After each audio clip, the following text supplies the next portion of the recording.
A Beasley Media Group station live from the Comcast Business Studios. 97.5, The Fanatic. John Kincade, Andrew Salciunas. This is Kincade and Salciunas. 97.5, The Fanatic, and 97.5thefanatic.com. Yes, it is once again Kincade and Salciunas. Johnny back today, and he pitched some great topics that we're going to get into today. The Phillies, should they go all in this season? And the chip on their shoulder that I've heard since spring training, does another team in town have it? And should they? They better. Spoiler is yes, they should. It's Kincade and Salciunas, 97.5 The Fanatic. This is Kincade and Salciunas. Stars in cities, especially like Philadelphia, they are always on the map, and we should expect more winning out of them. And we'll go to the Eagles and Jalen Hurts. I am a believer that your best player, I think there is also a responsibility as the team spokesperson. Kincade and Salciunas. John Kincade, Andrew Salciunas. 97.5 The Fanatic and 97.5thefanatic.com.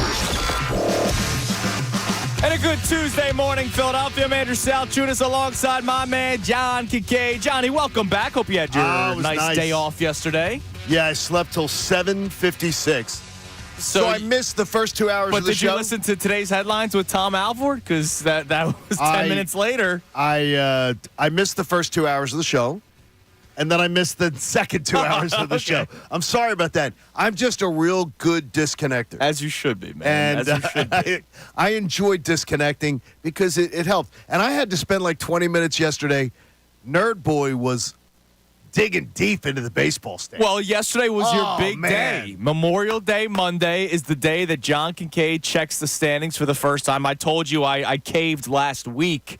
And I was so excited when I saw it. But yesterday, you stand true to what you believe in, and you waited till yesterday. And what did you see, Giant of the K? I saw a Phillies team 6 games up.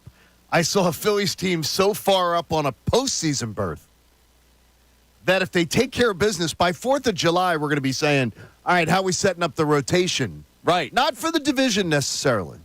Not for the division necessarily. I think it's too early for that. But for a postseason berth, this team's looking beautiful despite what we've seen the last 4. Dude, I refuse to say it's too early for that. I said it yesterday, so you missed all 4 hours of the show. Did you make a proclamation yesterday? I just straight up said it would be a colossal disappointment. Colossal, the key word, if the Phillies do not win the NL East. And the reason why, the Phillies have a 6-game lead over the Atlanta Braves, who just lost their best player in Ronald Acuna Jr. and have been without their ace of the staff since the beginning of the season. And Tom Alvord, who was in Connor's chair yesterday, Connor was in for you yesterday, Tom said, well, let me see what the Braves do at the deadline first. No. I shouldn't wait and see what the Braves do at the deadline to determine whether or not the Phillies should win the division. If the Braves go out there and have the best deadline, the Phillies should do whatever they can to try to keep up. Can I just say that I'm really damn proud of you? Thank you. Thank you. Because that's what I came in here for. It's about boldness, and it's about actually taking a stand.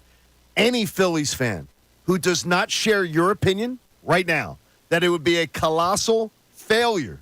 Failure is the word you used, right? I said disappointment. Okay, disappointment. Because they would still make the playoffs even if they fell behind the Braves. So I can't go failure. I can. Okay. I'll take it to the F word. You will? You're going that far, This would be a colossal failure if you were to let the Braves or any other team overtake you. See, it would be a complete and utter failure. Now, the only thing that would be a sort of a but would be if, just like the Braves, the Phillies lost their best starter and Bryce Harper. Right. Or their best starter. That would be different. But if the Phillies beat the Braves still in the first round of the playoffs, despite losing the division, I can't go F word. No, the season would be the regular season. Look, there were things about the last 2 regular seasons that were terribly horrible, ridiculous, and it better not repeat itself. No, and I agree with you. And a 6-game lead gives you a pretty good cushion. Real nice. It's a huge cushion. I'm going to quickly look at it. It's unbelievable. It's the biggest gap in any division race right now. The Yankees have a 1.5 lead over the Orioles. Guardians 2.5 over the Royals. Mariners 3.5 over the Rangers. The next closest is the Dodgers with a 5-game lead over both the Giants and Padres. Brewers have a 4.5-game lead over the Cubs. The Phillies have the largest gap among any first to second place team in their respective division. You can't lose a 6-game lead after the Braves lost their two most important players. I hate the word choke. I just don't like it because usually I think it discredits the team that catches you. It ignores like that some other team was great and caught you. This would be as close as I would ever say to choke job, gag job, if you somehow managed to cough up this league. Unless you said, Bryce Harper gets hurt or something tragic, like that. Something terrible happened. Right. So now you pinned an interesting question, and I'm glad that you sent this question to us yesterday. So you still worked on your day off. I appreciate it. No, I didn't. I did slave over a grill yesterday. That's good. Yeah, I'm learning. You sent us a question, and it kind of went in line with what I was saying yesterday, calling the Phillies season. It would be a colossal disappointment at this point if the Braves were to pass the Phillies because of the 6-game lead, because of the injuries that the Braves have sustained so far, because of the mentality that the Phillies had coming into this season where they wanted to win the division, where they talk about the chip on their shoulder. And you pinned the question yesterday whether or not this should be an all-in, put all the chips to the middle of the pile, and go all into the season. And, John, I say absolutely yes, because even though this window, I believe, stays open for a couple of years, there are ways to go all in and keep a window open. If the Phillies go all in, quote unquote, this season and don't win the World Series, the window doesn't shut, but you need to give yourself the best possible chance year in and year out. And look, the glaring hole right now is center field. And then, of course, you always want to add to your bullpen, right? You always want to add to your bullpen. And the Phillies should be big spenders because they are one of the better teams. I don't want them to have the exact same roster come the end of the trade deadline. Okay, so all in, and that's something that I wanted to make sure of, that we all define it the same way. It's one of the things that I think of is, right now, one of the Phillies' 2 hurdles to getting to the World Series has been severely depleted. Mm-hmm. The Braves have just been screwed by the fates, by the gods. Right. So you have one obstacle that is a huge obstacle in your path, and I still think the Braves are going to be a pain in the ass. I don't think they're going anywhere. No, they probably will, but yeah. But for the Phillies, does going all in mean mortgage? I'm saying all in means, are you willing to mortgage the future? Are you willing to give up somebody that you think is a minor leaguer that is can't miss? Well, you think Crawford's a can't miss? The guy. Look, I don't believe anybody's can't miss. I never believe in that. I never believe in that. Sixto Sanchez was supposed to be Pedro Martinez. I went through this yesterday. Kyle Drabeck. Well, you can't trade him for Roy Halladay. Right? Jason Knapp, you can't trade him for Cliff Lee. Like, these guys end up being nothing, so I really don't believe in prospects. Okay, so you don't. I really don't. Or maybe Phillies prospects, because they never really pan out to be as good as they make them out to be. Obviously, the Adley Rutschmans of the world, you get excited for those guys. But they also come up and make impacts right away. Don Brown was supposed to be that next big guy. We saw him for 1 month. I saw him throw out a pitch the other day. Right, exactly. So I don't really buy into the top prospect. God forbid you trade them. They don't really pan out all the time, especially here in Philadelphia. So, look, I don't think there is a player, and Connor could talk about this as well. I don't think there is a player out there that's going to be like the big splash at the deadline. Remember, Juan Soto, he's on the final year of his deal with the Yankees. And he's going to sign. Yeah, the Yankees aren't going to trade him. They're in first place of their division. I don't think that there's a big player. Like the guy that we talked about a little bit yesterday was Jazz Chisholm with the Miami Marlins. I wonder if the Braves try to scoop him up even sooner because they lost Ronald Acuna Jr. for the season. I don't know, Connor. Is there a player at the deadline that's going to be talked about that could be the big splash? I haven't really thought about that just yet. Yeah, it's probably going to end up being Mason Miller. Okay. Because all right, so bullpen that's the one that people are talking about. Even though I saw a thing yesterday, Connor, that people are talking about him that they think he should be stretched, that he'll be a into a starter down the road, yeah. Maybe. I'd be honest, I haven't really watched him all that much. I know the numbers. I've seen the highlights. I don't know him enough to know whether or not he has viability as a starter. But it doesn't matter whether he starts or relieves. If you get a guy that's striking out basically everybody to come in and be a high-leverage reliever for a playoff team, that's a very valuable thing. But I'm saying everyday player, everyday starter. Like center field's the only place, right? Mike Trout's still going to be floated out there, right? To be injured? To sit on the injured list? Yes, absolutely. Right, exactly. And whether or not he actually wants to get traded, because we know there's that weird I don't care about winning mindset that it seems that he has. But other than that, there doesn't seem to be many players. At least it's right. It's May 28th. Nobody's really talking about it. Races are still very close. A lot of the younger, like the Blue Jays, I don't think they're going to start blowing things up, even though they're having a horrible start. They got a young core that they probably want to build around. But I don't know, John, when you say all in, I don't think there is a mortgage the future player. But if there is, yeah, you do it. I mean, so there's nobody you'd worry about losing. Like, I mean, you're saying to try to win this year. The way I'm looking at it is this. The Phillies are rampaging. To me, the Braves have been taken down a notch or two because of terrible losses to their roster. Now, they may go, I know Anthopoulos, and I know Alex Anthopoulos, and I know he's plotting something. Yeah, absolutely. And I know it's going to be big, and usually it's impactful. And, by the way, he probably won't wait till the trade deadline. No, not if he could. No, he's not going to wait. He's not going to let this division race get out of hand before he does it.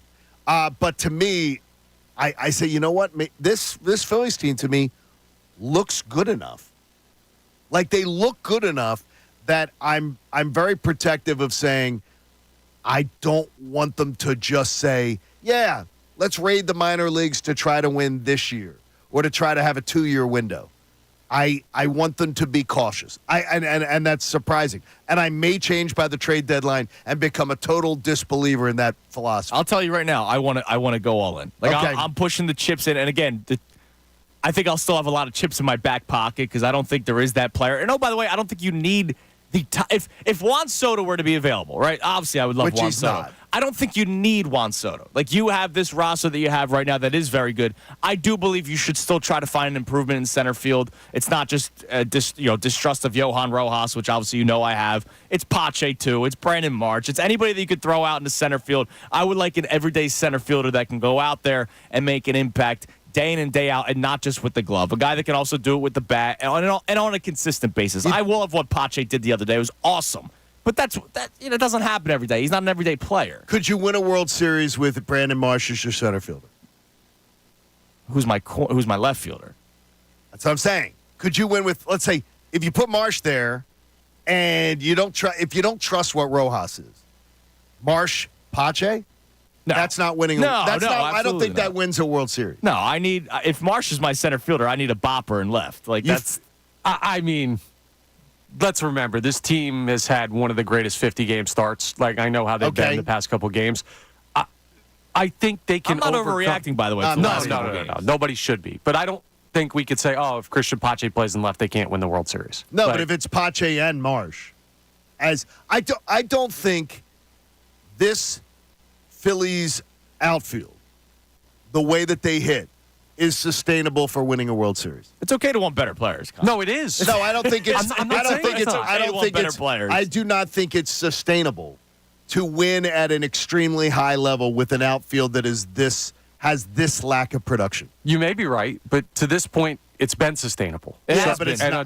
It has been, and then you can bring up the schedule thing and all that kind of stuff, which I don't do that. But when you're playing the cream of the crop, right, you want to have your best players available. But we're going to figure that out before the trade deadline. So my point is, right now, I'm chill with this team. I don't need them. Okay, but you also have to look down the line, and I'm looking toward the trade deadline, and I would make splashes. I would like to find an improvement in center field. I'm telling you right now, on May 28th, I would like to find a better center fielder. 2 months from now is trade deadline, right? Yes. So does this mean, would you make a move as soon as possible, or are you waiting till the deadline? I'd be patient. You'd be patient. I'd be patient. You'd wait it out. There might be players that pop up out of nowhere. I think you pay less the closer you get to the deadline. Yeah. So to me, when you've got this kind of cushion right now, you don't go and pull the trigger. No, absolutely not. Something. I might not pull the trigger on a big move even when you get to the deadline. I would like another reliever, and I'm fine with an improvement in center field, but not a hefty improvement in center field. I'll throw a name out there, right? And this is totally, I'm just looking at the standings. I see the Blue Jays are at the bottom in the American League East and well below in the bottom. And they got a young core. George Springer's not a part of the young core. He's 34 years old. Right. If they're not winning anything, they probably ship him for probably not that much. Yeah, because they want to dump that money. Yeah, he's hitting below 200 this season. He's having a rough start to the season. He's still a good outfielder, and he can definitely do more with the bat, even though his averages doesn't tell you that. He can do more with the bat than Johan Rojas and Christian Pache on a consistent basis. What's his contract situation like? Because that's one is two. Is if it's not a long-term investment, I think there might be 3 years left. That would be something. That's just a name that I popped up. He signed a 6-year deal a couple years ago. Yeah, I mean. He's under control for 3 more years. 3 more years. Yeah. That might be one that I would think about, but. It's just that type of player. That type of player is going to come up. Where I can get probably a better center fielder. Yeah, that's fine. So that's question number 1. Should the Phillies go all in this season? You can climb in on the phone line or text line 610-632-0975. Or do you want them? John, I'm very surprised with you. You're staying pat as of right now. As of now, and I could be a total flip-flopper on this. And John, I know the majority of the people will be with you. You know why? Because they're uncomfortable to mess with the vibes. They love this team. Johan Rojas seems like a fun-loving guy. I need a backup catcher, by the way, and nobody is shocked. Oh yeah, that I'm saying you're that. not getting one. You're probably not going to get one. You absolutely need a backup catcher. Or Rafael Marchand makes the playoff roster and Stubbs is there in his attire. Well, I don't know what it is. What did they let you go in September?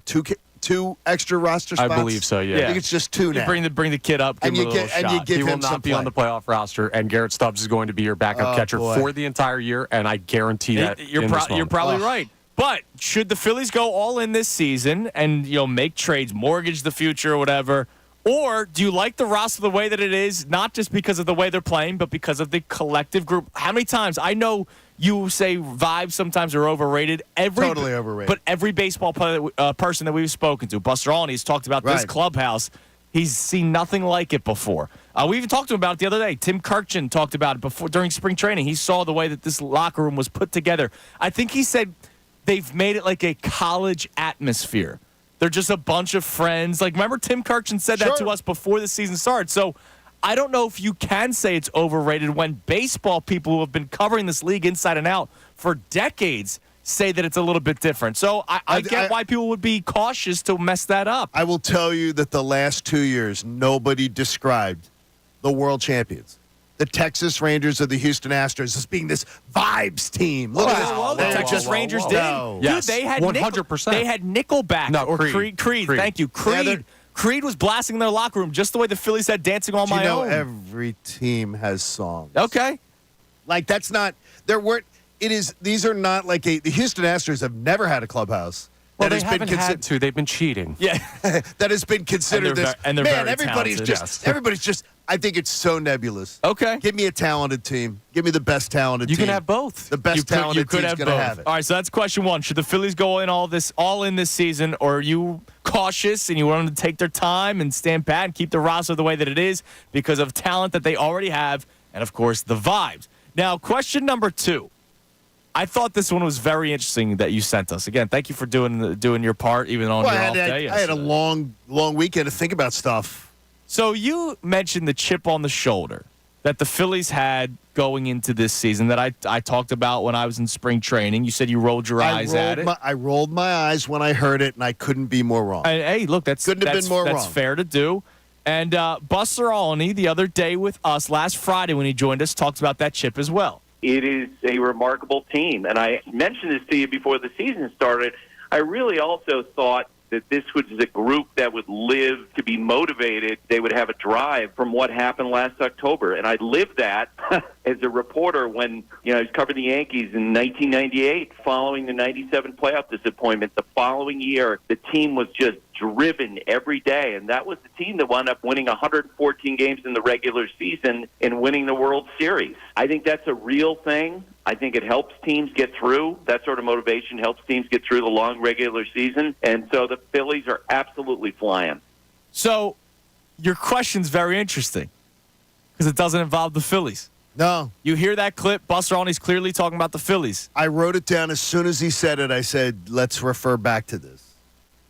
I wonder if when July comes, not this week when they're at minicamp, because guys just tend to talk about the offseason a little bit. When you get to training camp and everybody usually says, sets the standard for the year, I wonder if we're going to hear from the Eagles the same chip on the shoulder. Because unlike the Phillies, who have completely owned their peeing of the bed, yes, the Phillies have stood up, owned it, acknowledged it, talked about how terrible it was, talked about how they let the fans down, how they let themselves down. I've yet to hear that from the Eagles. Yeah. Collectively as a group, where they own the poop. because I heard Howie Roseman at that end of season press conference somehow trying to like polish the turd. And honestly, he was just like trying to somehow make you think that it wasn't a bad thing. It was terrible. Our YouTube audience just got a nice treat from you there. What's that? With your double fisting that you were just doing there we go. That's great. There we go. Howie. Happy Tuesday morning, Howie. YouTube. Come on, Howie. I want to dive into that more coming up next because I'm going to say right now they don't. I'm going to say right now that they don't. Now, that doesn't necessarily mean that they need it, but I'm going to tell you right now that they don't have it, and it's exactly what you're talking about. Do the Eagles have that chip on their shoulder that the Phillies clearly had after losing to the Diamondbacks in the NLCS last year, and they have backed it up so far this season? Climb in on our topics today, 610-632-0975. Phone line, text line. Also, we react to the Phillies' loss yesterday, and Taijuan Walker, he's back to last season's form. And I'm sure Spencer Turnbull's annoyed. It's Kincade Salciunas, 97.5, The Fanatic. Fanatic Sports Update.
6:30 on this Tuesday morning. Kincade Salciunas. Already a Tuesday for you. How about that? It is. Tuesday for me, Tuesday for you, but one of us worked yesterday, one of us didn't. But you did pitch all the topics today, so thanks. I had a good day today. You still ended up working on your time off. I appreciate it. So we got some topics that we'll reset in a little bit, but just quick reaction to yesterday's Phillies game. They lose to the Giants 8-4. Connor was all Johan Rojas up yesterday. He had a nice game. Yeah. He had a good game yesterday. Nice 2-for-3 spot with a ribby run score. I'll take that out of Rojas. Climbed the average up to what? We at 220 yet? 224. There it is. That's good. 224. That's where we want him to be. The other day was like 209, so he's got it going on. It's going back up. That's good for Rojas Island, man. But Taijuan Walker yesterday, I know that there were some issues in the field. Alec Boehm making 2 errors yesterday. The same error. Yeah. Get your body in front of the damn ball. Come on. Well, okay, Come on. it's 1 of 55, and he's been really good defensively this year, fielding the ball the exact same way. Yeah, he's been doing good. But Taijuan Walker, man, I don't know if anybody expected more when he came back. He looked all right his first couple outings. I have a blurb from Corey Seidman, who covers the Phillies for NBC Sports Philadelphia. He says this: Walker has not had that feel or command of his splitter all year, dating back to his abbreviated spring training. It's his best pitch, and it held opponents to a .210 batting average in 2023. This year, opponents are 19 for 37 against it, which is a .514 batting average. Much higher than 210, guys. It might not be as much of an issue if Walker had mid to high 90s velocity with his sinker or four-seam fastball, but his velocity is also down on average 2 miles per hour as well. I hear that, but I can't let what Connor said pass by. What's that? I just can't. It's how he fields, and he's been doing it all year. John. Fundamentals, Connor. Yeah, dude, fundamentals matter. They matter. It does matter that you don't get your body in front of the ball. Trey Turner, who had a horrible year last year doing it over and over again, talked about it, saying fundamentally his fundamentals had slipped. You cannot just say, it's how he does it. Do you really think that they've let him play 55 games this year at basically an MVP level, by the way, of Bobby Dickerson not fixing fundamentals? Bobby Dickerson's Wait a minute, I think funny defensive coach. I think you're talking MVP level. Offensively, he's been that. I believe he's approaching double-digit errors already. Well, yeah, because he had, 2 yesterday? Yeah. No, but I think he's already up to 9 maybe for the year. I mean, it's not like he's fielding some exceptional field. Nobody's had a problem with his defense until yesterday. It's because of the record. Again, they also didn't lose yesterday because of his fielding. Well, it's partly. It's part of it. Also, Taijuan Walker having nothing really what seems to be left in the tank. Yeah, there's nothing left. Look, the reason why I bring up Walker before I bring up Alec Boehm, and I did bring up Alec Boehm, there are replacements to Taijuan Walker. You're not replacing Alec Boehm, right? Like, Alec Boehm is your third baseman unless some guy becomes available, and it looks like that's not – I don't think they're going to trade to find a replacement for Alec Boehm, right? I think that conversation piece that happened last year, 2 years ago, 3 years ago, I think that conversation is done, right? The reason why I bring up Walker is because you legitimately do have a replacement on your roster and in the bullpen in Spencer Turnbull. And if I'm Spencer Turnbull and I'm watching Taijuan Walker go out there and not even have good stuff, it's not that he's running into bad luck. He doesn't have good stuff.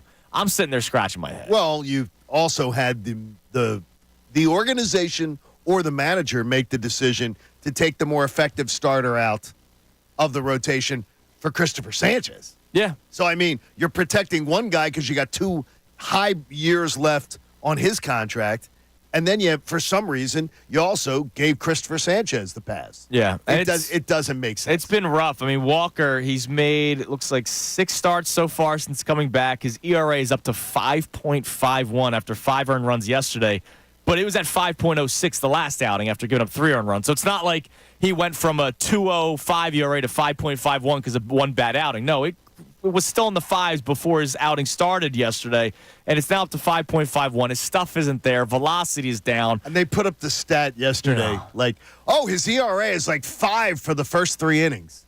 But then in innings 4 through 6, his ERA is like 2. Yeah, and you know what? That's what it was last year. And remember, he won, 15 games last year? The bats won't always hit you out of it, right? They won't always do it. And they almost did that yesterday, right? The Phillies almost did that yesterday when they're down 3-0 going into the third inning. They scored 2 in the third, 2 in the fourth. They actually go back up 4-3, and they end up losing the ball game anyway because Walker gives up 5 earned runs. I mean, I don't know, man. Like, if we're talking about all in, you already have an option that's potentially there. Does that mean they won't go out there and get a star? They might. Who knows? They might be in the market for a star. They might not trust Taijuan Walker, Christopher Sanchez, and Spencer Turnbull. There's maybe a reason why they picked Spencer Turnbull to be the odd man out that goes to the bullpen. If we're talking about it, our first question today, and would love to get some reaction to, I know we have some text coming in at 610-632-0975. Should the Phillies go in all in this season? I say yes. I imagine, even though you said no, Stan Pat, I imagine you'd probably want a better option coming out of either the bullpen or as a starting pitcher. I always think every contending team should be looking for one bullpen arm. Yes. Absolutely. There's somebody for every team that thinks they can win a World Series. There's one arm you would rather knock down in the pecking order in your bullpen. So that's always there. I would wait and see about adding a back-end starter. Like, I would wait and see about something like that. And if it was, I would just be picking up a veteran arm that could just give me 5 innings, type of thing. Right. But I love the fact, too, and I got to give Rob Thompson praise for it because I've criticized him for it in the past. This is big of you. I do love the fact that he is letting starters pitch in games. The other day, Rob Thompson absolutely would have pulled Ranger Suarez. The first 2 years of his managing, which, by the way, began today. Wow. The day after Memorial Day, not the same calendar day. Right. But the day after Memorial Day, they fired Joe Girardi. I absolutely believe that the other day in Ranger Suarez's start, he never would have gone 6.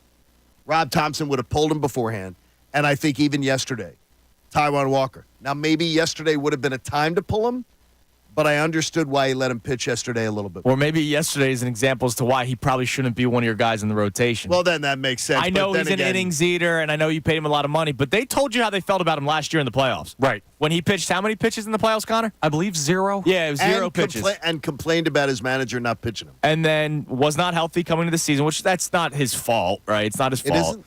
It could be. I don't know. I don't know what his offseason training I know he was throwing with Garrett Stubbs in the offseason. I don't know. Oh, well, that's good. But then he comes. That makes me feel better. And now coming into the season, now that he's finally pitching, he hasn't really looked great. I mean, I know that first start, the numbers look worse than it was. He gave up 6 earned runs in that first start. I remember Rob Thompson kept him in too long. Oh, yeah. He gave up a home run late in that game, but it's not like he's really he had one good outing so far. He has had one good outing out of 6. He's terrible. And that's not good. That's somebody that you have to start looking at as potentially being a guy that's either sent to the bullpen or you have to figure out a way to replace him because I don't know who's picking up that contract right now. I really don't. Yeah, what I will say is the Phillies haven't done anything wrong to this point. I don't think with this handling. The Christopher Sanchez thing, he's been good since they made that decision. He has been, but he has not been as good as the guy that they took out. As Turnbull was. But now Turnbull, they took out of he was on a roll. He was an epic roll, and they disrupted it for no freaking reason. They did, and we've seen pitchers have a good start to the season and start to fall off. Yep. But they did. But they derailed him. He didn't derail himself. I imagine they derailed him. I imagine there was a conversation. Like, we don't know about the conversations. We don't know if they're talking to him saying, yo, how are you feeling? And he's like, I'm a little bit tired more than I normally am this time of year. Like, we don't know if this he hasn't pitched this many innings in like 5 years. I get it. Bottom line, the decision they made there has not hurt the team. But here's the deal. Spencer Turnbull, and I said this when they first moved him to the bullpen. Spencer Turnbull's not a long-term plan here in Philadelphia. No. Who says we need a long-term plan? No, what I'm saying is you use him like a running back on the final year of his deal. Break the wheels off him. It's a very inhumane and archaic thing to say, but it's true. Guys, how many games do the Phillies have left? I don't know what they play, 53? 107 baseball games. Okay. You're breaking the wheels off the tires in the first 50 miles of a 150-mile trip. Of a guy that's probably won't even pitch in the playoffs. So we're being honest. It's Wheeler Nola Suarez. Dude, we're not even close to the playoffs yet. You can't break the wheels off him yet. It's stupid to do it in May. It's the patience what's more stupid, Connor, in my opinion, is to take something that's working and break it. I agree. That makes no sense. All right, so it's not logical to go, we got something that's going great. We're rolling as a team. We're doing well. Let's disrupt something that's working for something that has not worked. That's the thing. Nothing disrupted. They did. They continue to win. They continue to win. They've been on that same streak since Turnbull went to the bullpen. He's got a 2.3 or something ERA. And now your fifth starter is an issue when your fifth starter was a strength. Your fifth starter is an issue. The guy that was never in the conversation to not be in the rotation. Taijuan Walker was always going to get that spot. No, but I consider him the fourth starter. Well, Christopher Sanchez is an issue. You got a back end. You got a back end bullpen again. Turnbull better than Sanchez. Come on. I'll go Turnbull better than Walker right now. Sanchez has been great since they made the change. Now I'll ask you this, Mr. Locked On Podcast. Hello. How much longer are you going with Walker? Bro, I'm very, very close to considering a change there. But how much longer are they going? Now it's the follow-up question. I think that they'll give him another 2 starts. You can't DFA him. No, but you can. You can't, what do you you got 2 years left of him. I don't know, man. That is one of the few mistakes that when you look at the Dave Dombrowski era that is there. I liked the signing originally because I thought he was the third or fourth guy. I thought he was the third or fourth guy in this rotation, and he would have been a 1 or a 2, a 1 on a very bad team, a 2 on a decent team. And I go, all right, if I can have a 2 on the back end of my rotation, that's great. Agree with you. He does not look too good, and it's not good when the velocity is dropping 2 whole miles per hour. And it's not like he was throwing 96 when he first got here. That's problematic. All right, we'll get to your text coming up next. You can climb in at 610-632-0975 on the phone line as well. Same number, phone line and text line. Answer our questions. Should the Phillies go all in this season? And will the Eagles have the same chip on their shoulder as the Phillies? I'm going to tell you why I don't think that they will next. And I want to get your answer as well, John. This is your question. So I'd love to hear what your answer is on it. And also, we had a big loss yesterday in the world of sports, a unfortunate death that I think every sports fan in the world is hurt by. I don't think I've ever heard a bad thing about this man. We talk about Bill Walton as well. It's Kincade and Salciunas, 97.5 The Fanatic. ESPN's Adam Schefter.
Good Tuesday morning. I hope everybody enjoyed their extended time off. I know a lot of people were off on Friday as well, so I hope you enjoyed your time off.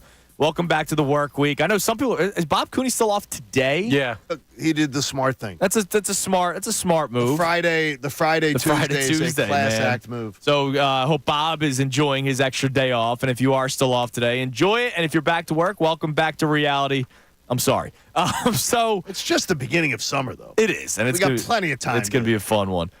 So real quick before we get to this Eagles topic that you gave us yesterday, we lost Bill Walton yesterday. Unfortunately, passed away with cancer. I think last year was he announced it was his last year doing basketball games. I think. I know he knew he was sick. Right, but nobody else. But nobody knew that he was as dire. Right. As dire. Terminal, I guess. Right. He passed away, unfortunately.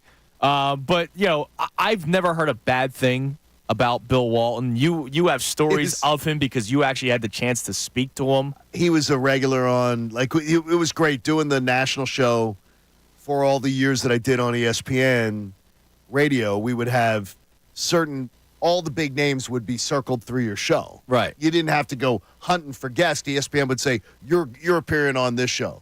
You're going on Kincaid's show, this and everything. He would get up early on Sunday mornings. Him and your man, Herm Edwards. Okay. So Herm would come in on a rotation. And Herm is on fire at 6 o'clock in the morning. Well, Herm would have told me that he'd already been up at 4 in the morning, done his workout, taken a stroll on the beach, and then came in and did the call. Right. And then after I cursed him out, he would just be, he was awesome. But Bill Walton was truly a treasure. And I just remember something he said about parenting. And I remember writing it down in when I was getting married and when I was getting ready to be a dad. I took parental advice from all these different sports figures, and I wrote it all down. And I attributed every one of them to people. Okay. And I thought about someday writing them down and publishing them, That'd saying, be cool, yeah. And Bill Walton said, the hardest thing about parenting is the fact that you want more for your kids than they do.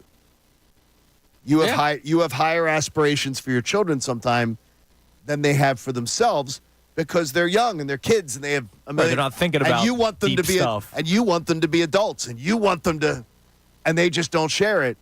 And he had warned me before being a father. That's one of the hardest things you got to prepare. That's deep, and he was a deep man and a beautiful soul. And I always have love for Bill Walton because of what he did for Team Lithuania back in 1992 when Lithuania was getting out of the Soviet Union. He was a big part of the Grateful Dead, doing the tie-dye shirts for Lithuania, yes. And he was a big supporter of it, and obviously a big supporter of Arvydas Sabonis, another fellow big man that could do a lot of stuff with the basketball. So I always have a love affair for Bill Walton because of what he did for my country back during very tough times when they were coming out of the Soviet control. And also NBA Jam 99 on the Nintendo 64. He was the color analyst in that game. Yeah, man. Who was the play-by-play? I don't remember. I just remember Marv? Because Marv, maybe? I don't know. Bill Walton would say the funny lines when I'm playing this basketball game at 6 in the morning, sneaking down the steps. Keith Van Horn was on the cover of that game, by the way, which is very odd. Geez. Which is very odd that he would be the cover athlete of a video game. Of any game. Of any game. But yeah, so rest in peace, Bill Walton. Tough news yesterday. Beautiful man. He was fantastic. Yeah, fantastic. Absolutely awesome. All right, so you pitched a question. Yes. Buster Olney talked about the chip on the shoulder of the Phillies, and the beauty of sports talk radio is you could try to turn this into anything. And you asked whether or not the Eagles would have that similar chip on their shoulder. And I'm going to tell you right now, I don't think that they do. So you don't think it, and I don't think it. Do we think it for the same reason? All right. What's your reason? My reason is because I admire the Phillies from top to bottom. Dave Dombrowski, Rob Thompson, and the entire roster for not hiding from the obvious and saying that last year against the Arizona Diamondbacks was colossal collapse, unacceptable. We're disgusted by it. We own it. Every play, from players to coaches, whatever, they own it. The Eagles, they have pussyfooted around the collapse of last year and I've heard few people take ownership, if any. And I've heard nothing but deflection and excuses. That's where I admire what the Phillies have done. That's why I don't believe we'll see that out of the Eagles. So one of the reasons why I don't think they have it, and look, I don't know if they necessarily need it. They're a very talented team. They might not need the chip on their shoulder. But they lost basically in the regular season. I know they lost in a playoff game. They went from 10-1 to 11-6. The Phillies were 1 win away from the World Series, right? That, to me, puts more of a chip on your shoulder. When you're 1 win away from the World Series, you have 2 chances to do it on your home field, and you don't do it. And you don't hit. When you have a collapse the way the Eagles did, it starts causing other issues. And you kind of said it without saying. You said deflection. I think of finger pointing, right? Yes, that's a good one. It was finger point. Like, you heard reports of finger pointing inside the locker room. I think the Phillies realized that they missed out on a major opportunity, whereas the Eagles, I think, was a discombobulated group, and they just need to try to fix it this year. I don't think there's a chip. Connor? Yeah, I totally get that. The thing that I keep thinking about when John brings up the premise for why he doesn't believe they have it, I didn't really start hearing anything from the Phillies until they showed up to spring training. Like, they talked a little bit about it after. Dave Dombrowski had his end-of-year presser, but the players didn't really talk all that much after the series. And then when you get back for the next season is when you hear them set the tone. Mm-hmm. And I wonder if when we get to training camp, that will be the time where we start to hear guys like Jalen Hurts and A.J. Brown say, yeah, last year was unacceptable. This year we're going to be more focused, because that would be on time frame. I just don't know if we've heard enough from the Eagles this offseason to know whether or not they're going to have it. Yeah, but here's the deal. I've heard reports of the issues that went down, and finger pointing was one of them. I don't remember reading anything about finger pointing inside the Phillies clubhouse. They just couldn't, to John's point, they just couldn't hit. Yeah, the locker room is significantly more ironclad with the Philadelphia Phillies than it is with the Eagles right now. That's undeniable. And it's harder. There's literally double the amount of players in a football locker room than a baseball locker room. No question. And so that does make things more difficult, but I don't think they had the chip. I don't know if they necessarily need it. I don't know. I think, like, if you play football, you're motivated enough, right, to play the game of football. I just don't know if they have that same chip, Johnny. Yeah, I don't know. I leave a lot of questions for whether a team needs it or not. Okay. I sort of think the Eagles need it. All right, so we'll dive into that some more coming up next. We can climb in on the text line and the phone line, 610-632-0975. I'll open up the text line. My bad.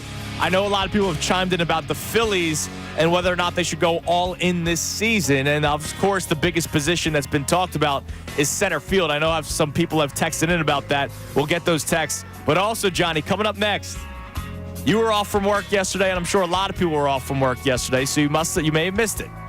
What Brian Windhorst said about the Sixers' chances to land LeBron?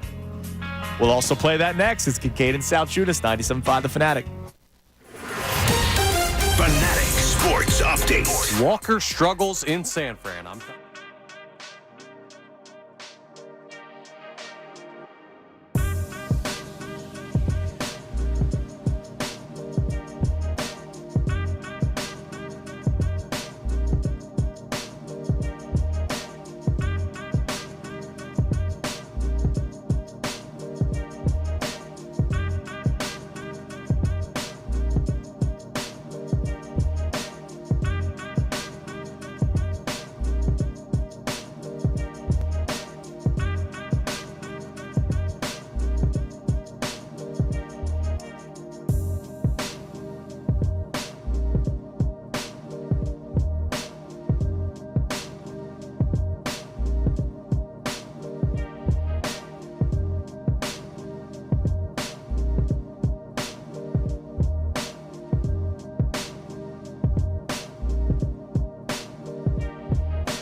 Salciunas here on 97.5 The Fanatic on this beautiful Tuesday morning.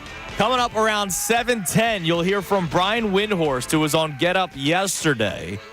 But a lot of you may have missed it. You were off yesterday on Memorial Day Monday. John was off yesterday, or you just slept through it, and that's okay.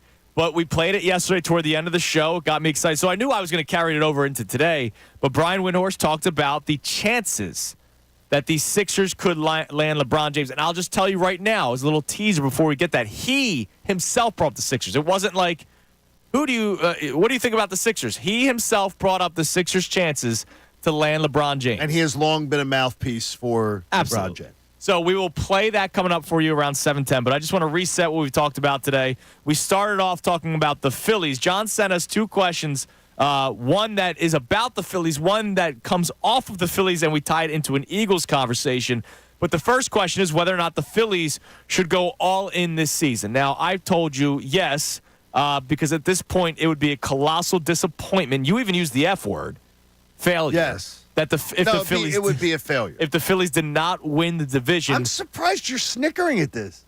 Well, because I can't go failure if you could still beat them in the playoff. It's not. No, I can. They wouldn't miss the playoff. Season okay, I got you. Would be a failure. So the Phillies have a 6-game lead over the Braves today as well. They woke up yesterday, 6-game lead. They wake up today, despite their loss to the Giants yesterday, with a 6-game lead over the Atlanta Braves. And the Braves are down their best pitcher and their best player. So I said colossal disappointment. John goes colossal failure.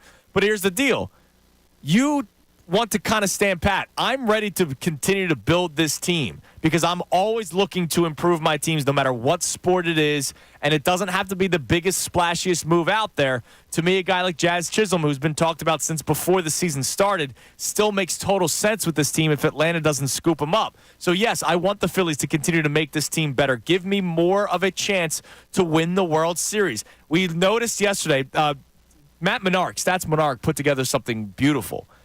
He put together all the teams that kind of had the similar record that the Phillies had through the first 50 games, and what their seasons ended up being. What was the general summary? Getting to the World Series, if not winning it, losing it. Okay. A couple of teams. We're all signing up for that right now. A couple of teams didn't make the playoffs back in the 30s and 40s when only 2 teams made the playoffs. Care about that, yeah. But it was mainly teams got to the World Series and either won or lost. And if they didn't get to the World Series, most of them lost in the championship series. All right, so that's where we're at. What the Phillies did through 50 games tells you their talent will be in the same conversation as all those other teams that Matt Menard put together. And so just add to more talent. Like, it's okay to want more, and I want more. Now, what do we have coming in on the text line? I know people chimed in on this, Connor. Yeah, we have a couple people. It's very interesting. The center field position has been, like, the only thing anyone wants to talk about. Well, where else would you make an improvement, right? Yeah. Well, bullpen you could look at as well. Add to, but it's not like the bullpen's well, not that center field stinks, but the bullpen. Right. The bullpen doesn't need an improvement. It's just, hey, let's get an embarrassment of riches. The center field spot is really the only position on the field where you go, that needs an improvement. You can obviously make the Nick Castellanos case, but guys, I saw our YouTube chat. They were talking about Nick Castellanos a lot this morning. That's not changing. No, that's why we're not talking about it, because there's nothing changing there. Right. Nothing is changing. So Jim and Joe are our first two texters. Jim checks in and just says, Turner played center field in D.C. No. And then Joe checks in and says, Sosa has speed. Any chance he could play center field? No. So people are trying to find internal options. Why?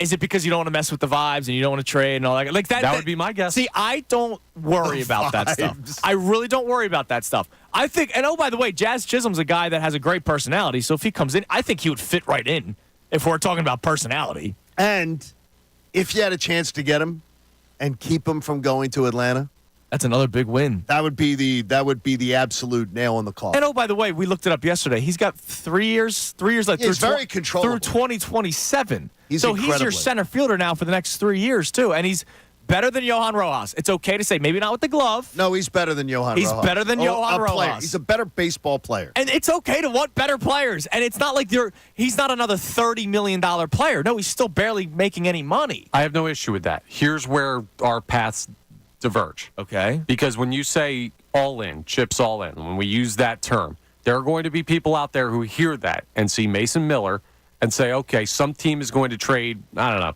2 of their top 10 prospects for that guy. And there are going to be fans who are upset the Phillies didn't do it. And that's the all-in mentality to I gotcha. Mortgage the future empty the farm system, go get all the great players available, make this team a juggernaut, and then win the World Series. I don't think they need Mason Miller to win a World Series. I don't think they need anyone of that caliber. Right. I think they all. If you keep this team as is right now, I think they're the best team in baseball. But if you got a Mason Miller, he's also somebody that you'd be investing in that's controllable, and he's not a. I just don't want the mortgage the future for the quick little short hit. You don't want the rental. Miller, you got. Right. And that You would don't want the and that's a rental. building block of your team. Yeah, absolutely. And there has been talks about him potentially going to the rotation down the line. Who knows?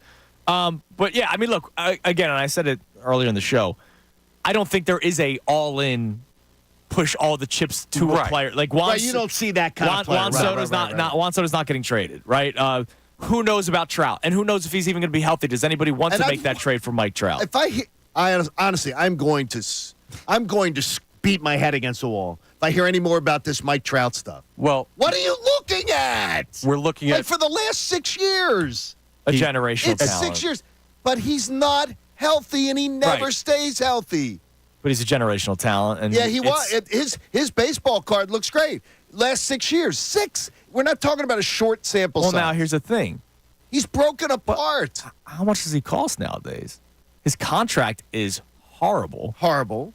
And he is often injured. Like, if you trade for him, John, and it's not like 6 prospects. It's terrible. No, but what if you can get him for a.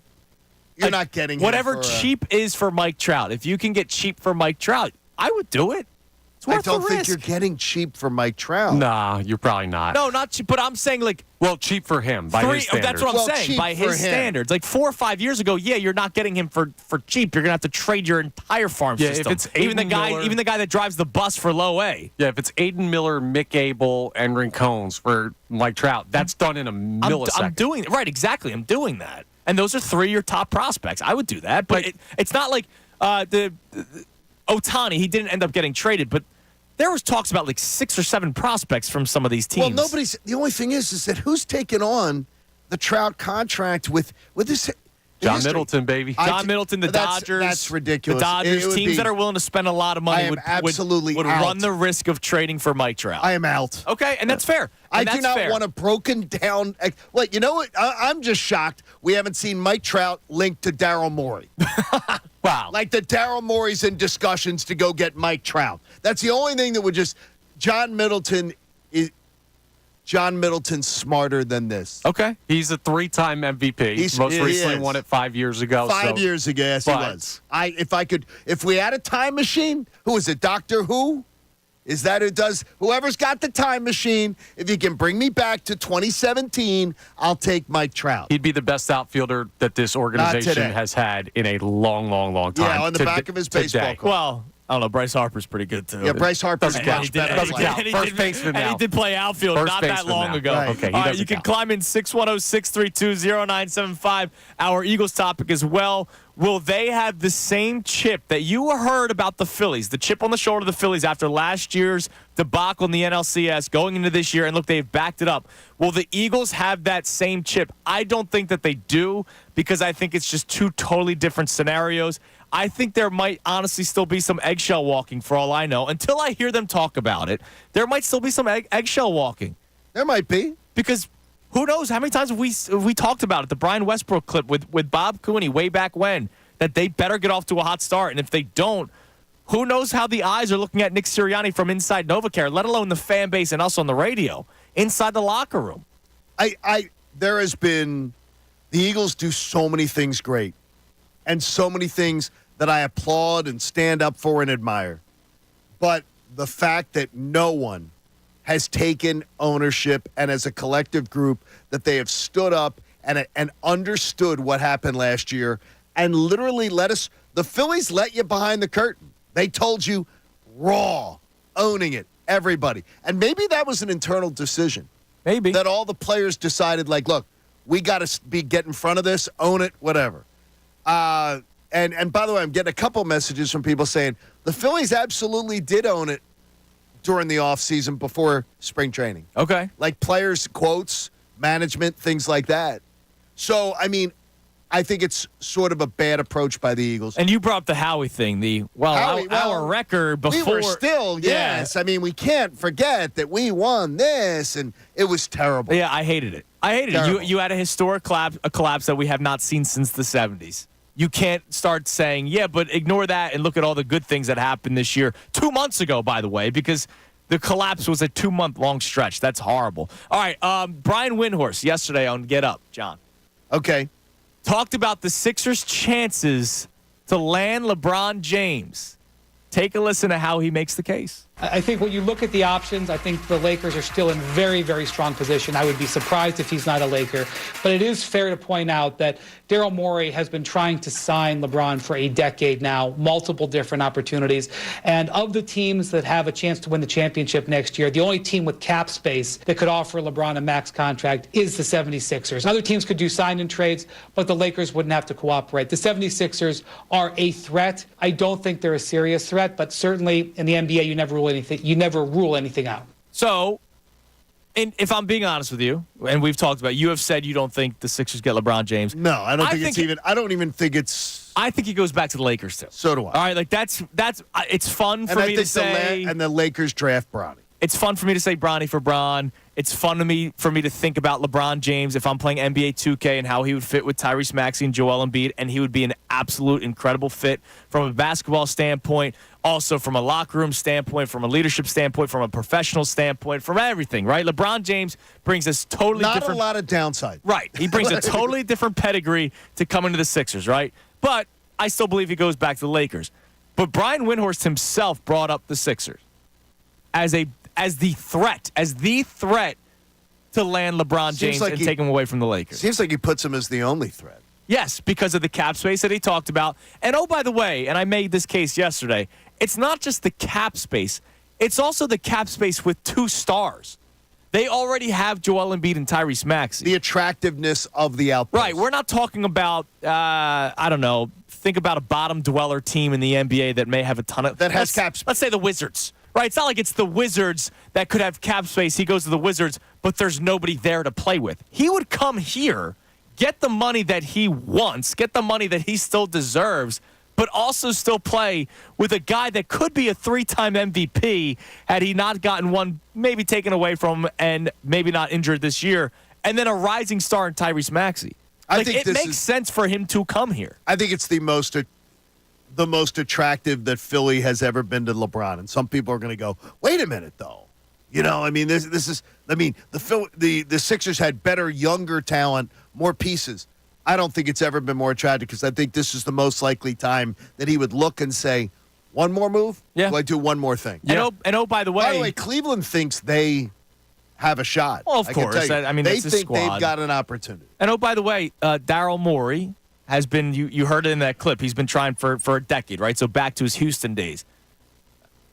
I don't know how great of an interim GM Brett Brown was trying to land LeBron James. Well, just he was the interim GM at the time, right? Or maybe Elton Brand may have been in office at that point, but this was post-Colangelo. Like Daryl Morey, even though we question his decisions, does have pedigree in the NBA. Yeah. He absolutely has pedigree in the NBA, and maybe, I don't know, maybe that helps. More than a head coach stepping in for a guy who is getting removed for subtweeting. For burner accounts. Yeah, for burner. He may not. LeBron may have seen that situation and go, I want nothing to do with that team. I think we're going to learn a lot by tomorrow. Because, remember, tomorrow is the last day that Bronny can say. Declare for the draft or not. Right. Okay. I think we're going to learn a lot there. And if he goes to the draft, the Eagles are a live underdog. If he doesn't go to the draft, I think the Sixers. If he doesn't go to the draft, I think then that any dream of Bron is dead. I'm trying to think. I think it's the 29th. All right, so here, LeBron James has until the 29th to opt out, right, to make his decision. The NBA draft. James, yes. Bronny, the draft. So tomorrow is the day for him to go into the draft. Right. The NBA draft is June 26th and the 27th. And that's when LeBron has to opt out. June 29th. Right. So I would tell you this. If Bronny is going back to college, this dream is over. Yes, absolutely. And he probably stays with the Lakers. Then you can actually start to come up with every single convoluted scenario you want. Nepotism, baby. And I would tell you that the best option, hands down, would be to come here. Yes. Other than Cleveland's right there, though. Cleveland's that's an attractive Well, they got team. some nice players there. There is no question they would have been an Eastern Conference Finals team if you had LeBron. Yeah, well, you could say that about literally every team in the Eastern Conference, right? Because Boston's team won. Right. I could make the case that whoever LeBron James is on the team, Milwaukee, New York, Indiana, I don't Orlando, think he carried that Milwaukee club, though, to the conference finals. He'd have Dame Lillard with him. And then Dame eventually got hurt, but he would have had Dame Lillard with him. Exactly. That's why I don't think that would have been, I don't know. I think that would have been maybe one. Look, we got to watch tomorrow. Yes, tomorrow's a big day. Bronny, go to the NBA. Go to the NBA draft. Where you don't deserve to be, but go to the NBA. Well, he deserves maybe to be in the NBA. No, he does not deserve to be in the NBA. I just hope the Sixers take him 16th overall and LeBron James comes to Philadelphia, and that would be tremendous. But yesterday we played it, but I wanted to play for you again. Windy on LeBron James. The Sixers are probably the biggest threat to land LeBron. You can climb in at 610-632-0975. Okay, that intrigued me. I must say, I purposely did not listen to it. That's fine. That intrigued me a little. I mean, look, what other team other than Cleveland?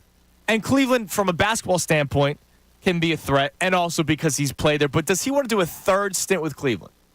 I don't know why. I mean, I don't know talk why to you LeBron. wouldn't. Well, the thing is, though, here's what you're going to find. If Bronny goes to Ohio State, Which is near, yes. then it might be done. That might be telegraphing it. That LeBron then goes, and they're like an hour apart?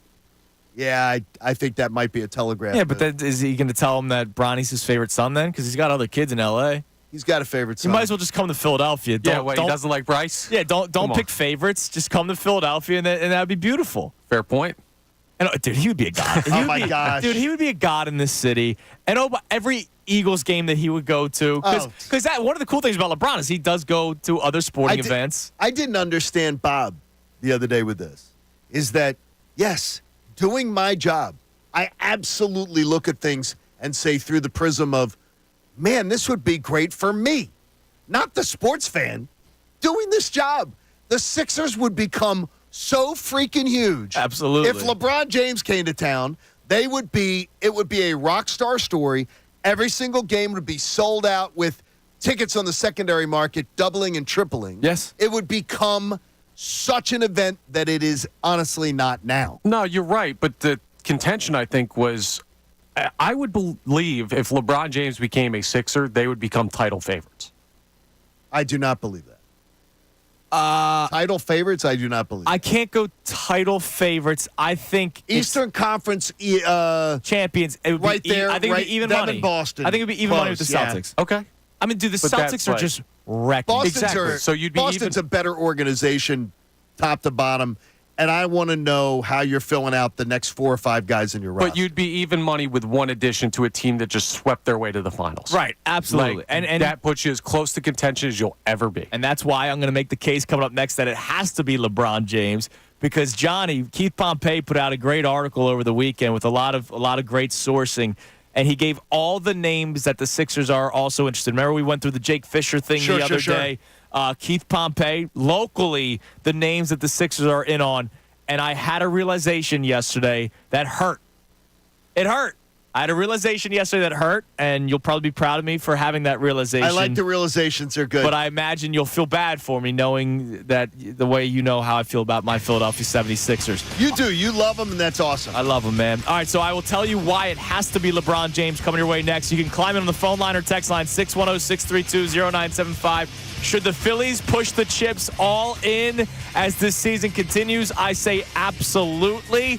And will the Eagles have a similar chip on the shoulder that the Phillies had going into this season? I don't think that they will, but I also don't necessarily think that they need it. You believe that they do.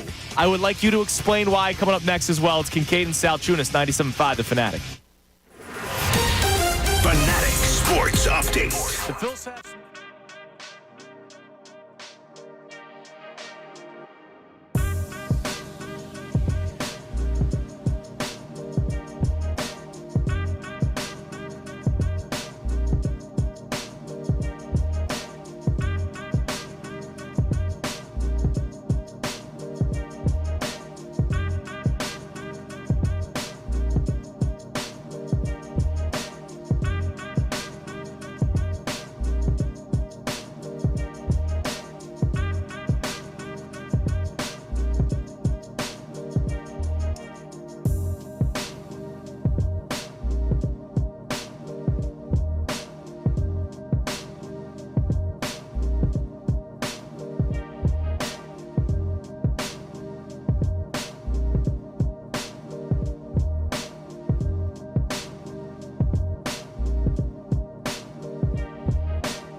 Salciunas on this Tuesday morning.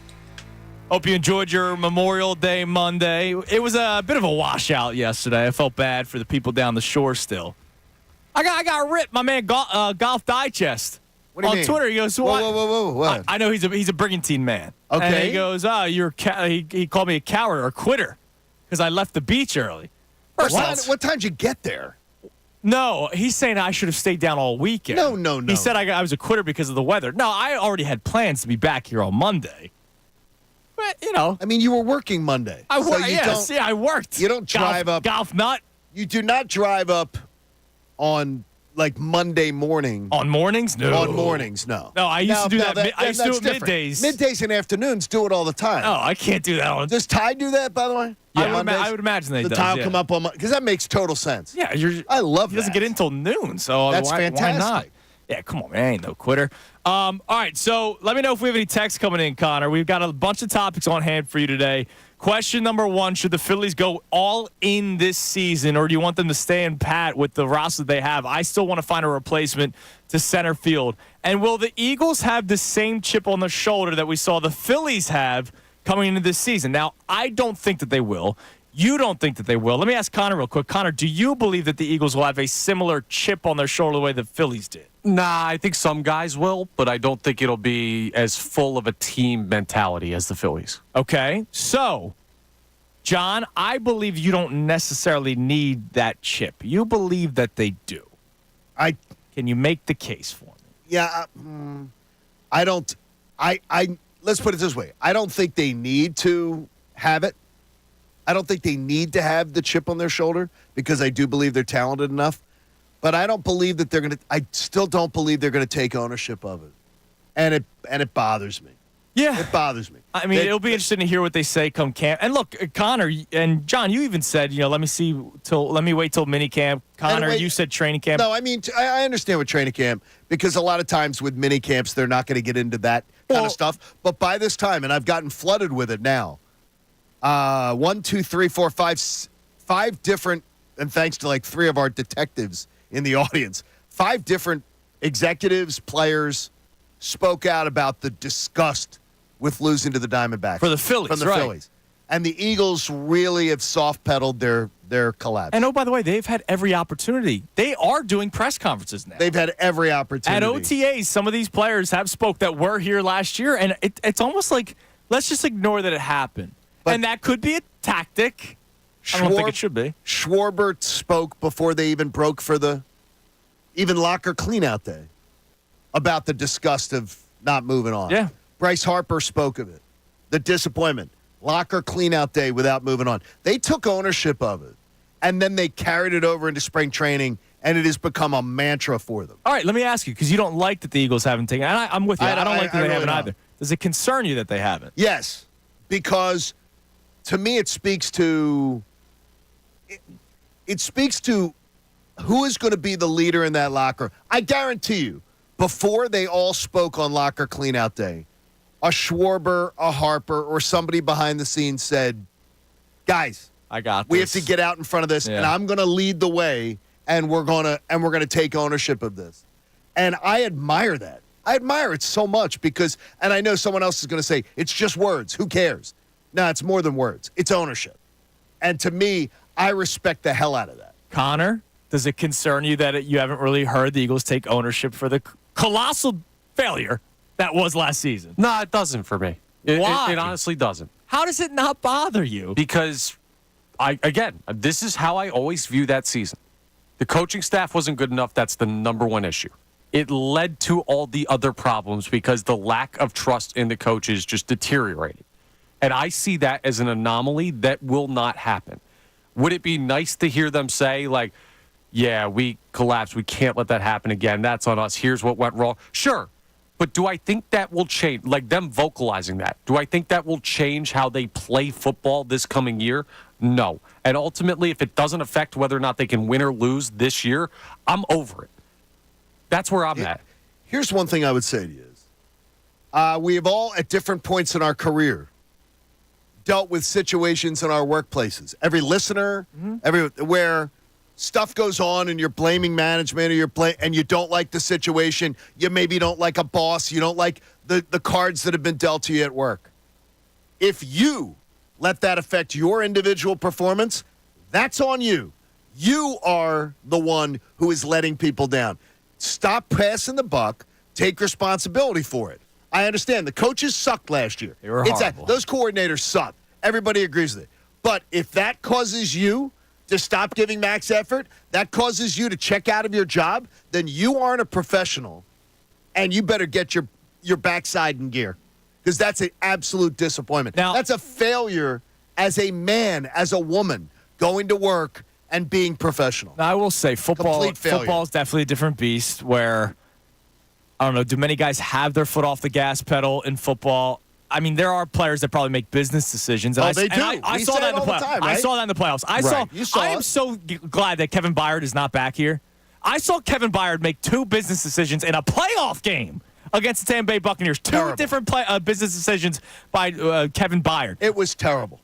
But, I don't know, to go into a regular season, I don't know if people – like, baseball is a long season, right? You need that kind of energy in the clubhouse where Kyle Schwarber said it best after they lost one of the games a few weeks ago. He said, every guy in this room is pissed off that we lost a regular season game, and they had been the hottest team in baseball. I don't know if you necessarily need that in football because it is such a short season and it's such a physical sport.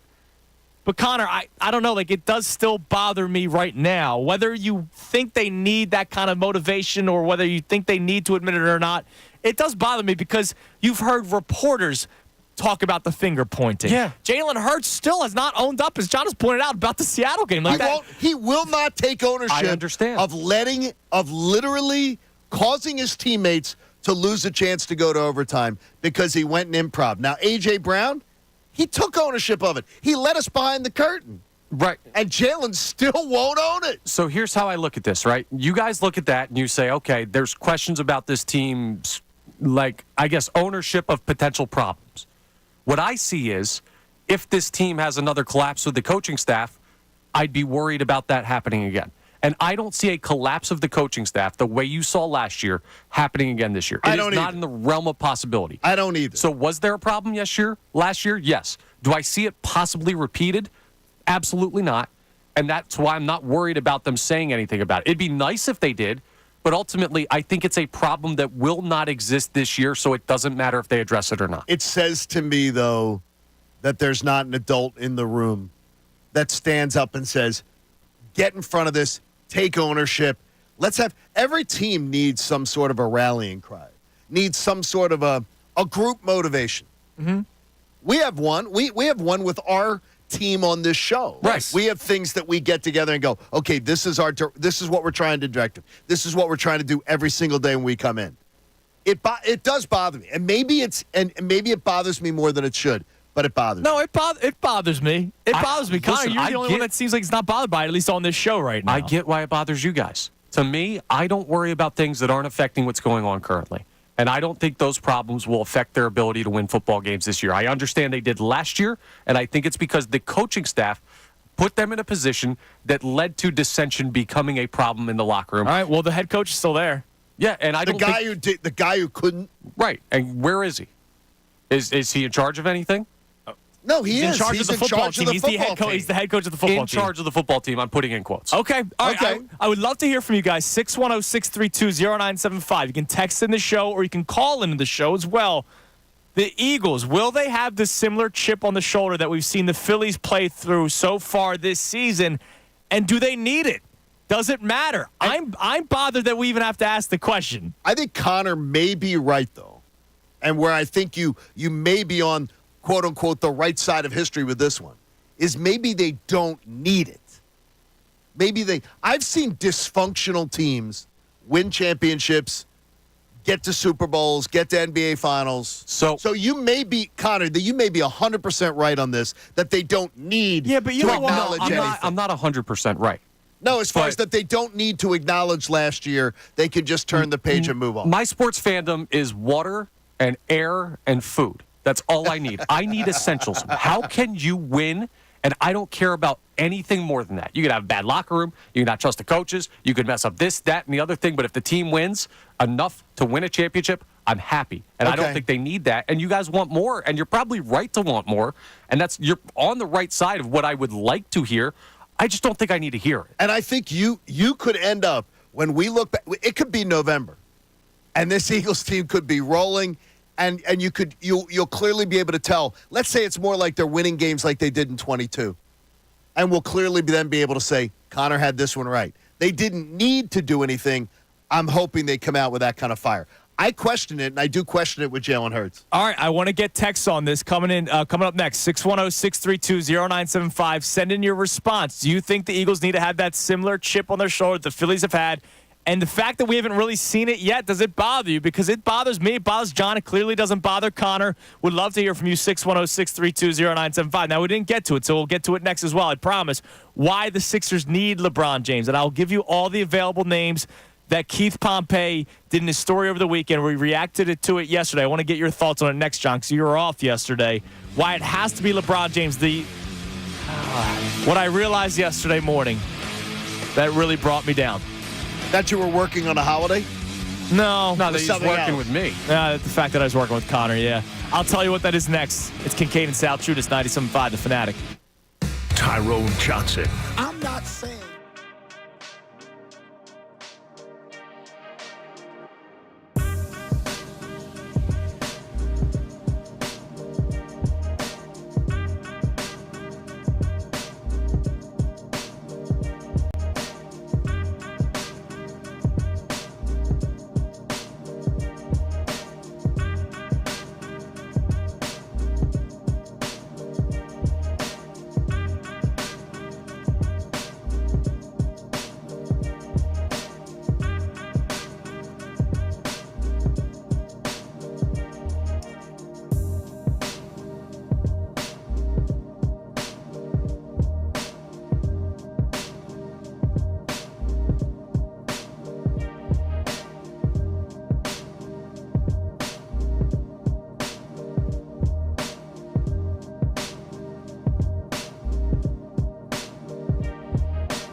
Kincade Salciunas, 97.5 The Fanatic. Going to tell you why it has to be LeBron James. What I realized yesterday, John, that broke my heart. We'll get to that in a few minutes, but I know we have people commenting on the most recent topic that we got into, whether or not the Eagles will have the similar chip on the shoulder that the Phillies had going into this season, and whether or not they need it, and whether or not it bothers you that they haven't really talked much about it. And it does bother me. If I'm being honest with you, it does bother me. I'm surprised we're on the same page. Yeah, I probably normally side more like Connor. It's much more of a me type of reaction, but you feel it too.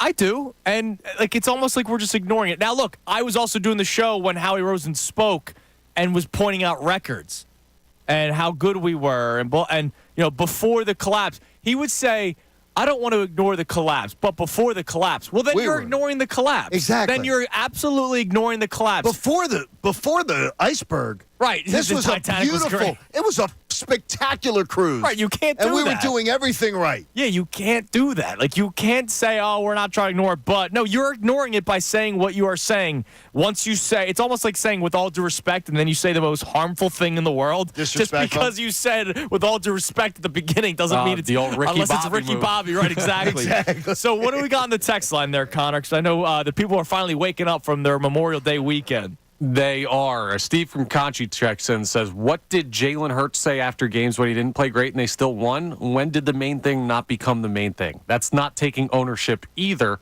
His leadership may be overrated. I think his leadership by example, as far as work ethic and everything like that, admirable. His leadership otherwise, I'll question it. I'll gladly question it. Yeah, and here's the deal. I went. Was it Friday? I think it was last week. I talked to you guys about this. The messaging changed last year. It was the standard is the standard. Yes. Right? So he was upset in the first half of the when they were 10-1, let's say the first 5 or 6 weeks. Jalen Hurts, you can go back and listen to his press conferences. God bless you if you do, because they're horrible to listen to. He said the standard is the standard, which told you he was upset with how he was playing, but they were winning, right? Yes, that's exactly what you have to take away from it. But then, as the season progressed, as the fact that they didn't get better, that's when he turned to, since when is the main thing not the main thing? It was he the himself, cop-out. his messaging changed as the season continued because he realized they weren't going to get playing any better, but they were still winning games. And that's my problem when Jalen Hurts' own messaging changed weeks 1 through 6 to weeks 7 through 12. You're right, but this is like putting together a Zodiac letter. I have to do it every day. I had to react. The press conferences happen during this show. I'm not saying you're wrong. I'm saying I wish we had a quarterback who would just come out and say it instead of us having to find the cliches changing. You're 100% correct in your evaluation. It's just funny how deep we have to dive in to find the trends. Here's what I don't get about Jalen Hurts is when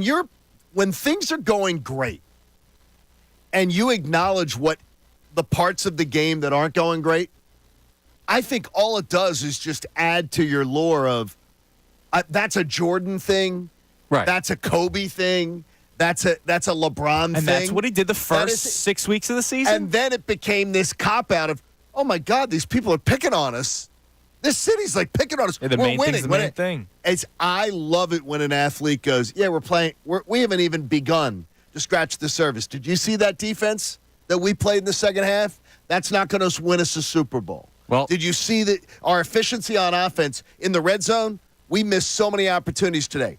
I admire that when a guy goes, things are going great, but I'm not going to just take the accolades. I'm going to say, hey, we got to work on that. We got to work on that. But, yeah, it was a good day. Yeah, but I just think he saw the issues before we saw them. I think when that messaging changed. Part of it. Well, it could have been him being part of it. I'm not saying it was anyone specifically. I'm saying I think that messaging changed because he was like, we're in trouble here, and I need to kind of keep the ship afloat. Okay. What else do we have on the text line? We have a bunch of people checking in on that mentality. So we have Sean from Ambler checks in. Hello, Sean. And he says, I think accountability was taken by upper management hiring new proven coordinators. That was enough for me. They knew what the issue was and addressed it. If the Eagles started the year 3-3 and finished 11-6, we'd be looking at it very differently. That's not a... Yeah, but that's not what happened. It's not what happened. No, it's not what I happened. agree with what he's saying because I said that last year. Like, I totally understand what he's saying, but that's not what happened. What happened was a collapse. What happened was finger pointing. What happened was issues inside the locker room with a team that we hadn't had issues with for 3 years, right? I actually give Nick Sirianni a lot of credit that was the first time we started hearing issues. But the problem was once the issue started, they all started snowballing, and it got bigger and bigger and bigger, and Sirianni didn't have any answers to help it. So, yeah, good for the Eagles for firing their 2 coordinators that weren't good and bringing in 2 new coordinators. That's what you're supposed to do. Rats on a sinking ship. It's always I'm never going to learn. Again, I'm never going to learn about your character or otherwise when things are going great. Yeah. When things are going great, everybody's happy. Everybody's feeling full of themselves. When there's ever any bit of adversity, that's when I'm going to understand what kind of a teammate you are, what kind of a friend you are. I'd never learn about people in good times. No, you're right. But, Andrew, dude, there are so many teams in the NFL that don't do what you just wrote off what the Eagles did. Oh, we're going to move on from these coordinators. We're going to bring in proven guys. We're going to sucked. Dude. They sucked. They were horrible. Yeah, dude. They fired the one in the middle of the season. Andrew, how many NFL teams sucked last year? Multiple. How many teams have quarterbacks that stink that don't change anything? Yeah, but coaches that stink that don't change anything. There are not teams doing this. There were probably 8 firings of offensive coordinators alone last year. I don't think the Eagles did anything spectacular, firing a horrible offensive coordinator who didn't get another OC job and a defensive coordinator who didn't get another DC job. Who they bring in? It's not just who they fired. They brought in the 2 best positions. That's awesome. And that's great. They paid the money. That's I credit Jeffrey Lurie all the time. And they've gotten nothing but praise for that. Yes, they've gotten nothing but praise for all those things. I know. It's just not common for NFL teams to do that. Yeah, but Connor, them hiring an OC and a DC doesn't go, oh, okay, they realize that they're being accountable because they hired an OC and a DC. I disagree. I think it shows exactly accountability. How about somebody goes up to a microphone and said, instead of saying, hey, we don't want to ignore what happened, but don't just straight up saying, what happened last year is inexcusable. I'm not defending right away. That, but I'm saying I like action more than I like speaking. And they made the actions this offseason to correct what I think went wrong. You're very consistent on that.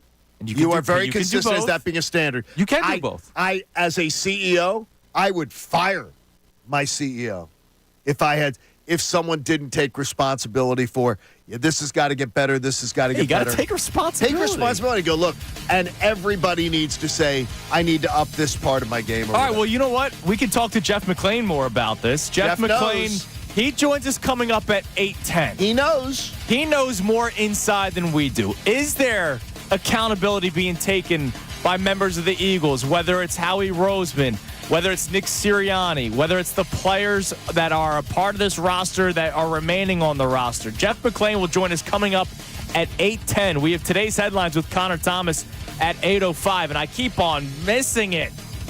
The realization I had yesterday, John, I'll just tell you right now, is that it has to be LeBron James or they're never winning anything. I can't believe you're coming to the dark side. It's Kincade and Salciunas, 97.5 The Fanatic.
Salciunas here on 97.5 The Fanatic.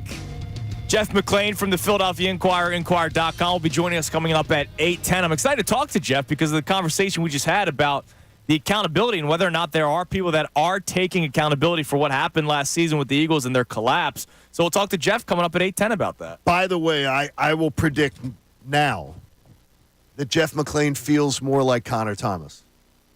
Okay, that it doesn't necessarily matter that it's been said out loud. Correct. I think Jeff is going to fall, and we won't skew the argument. Yep. We'll give it to him. And I believe that Jeff will fall along Connor's lines. It doesn't need to be that he doesn't need to be, that we're putting too much emphasis on it needing to be articulate. It's weird, but I feel like I'm in the vast minority. I think you are. No, but I think you are among the fan base. Yeah. I think you're in the vast minority. But I believe Jeff McClain is a very logical, and he's also observed it so many times that Jeff may in his data banks go, it doesn't matter. Yeah, he's probably more comfortable with it than fans are. Correct. Right. We'll see.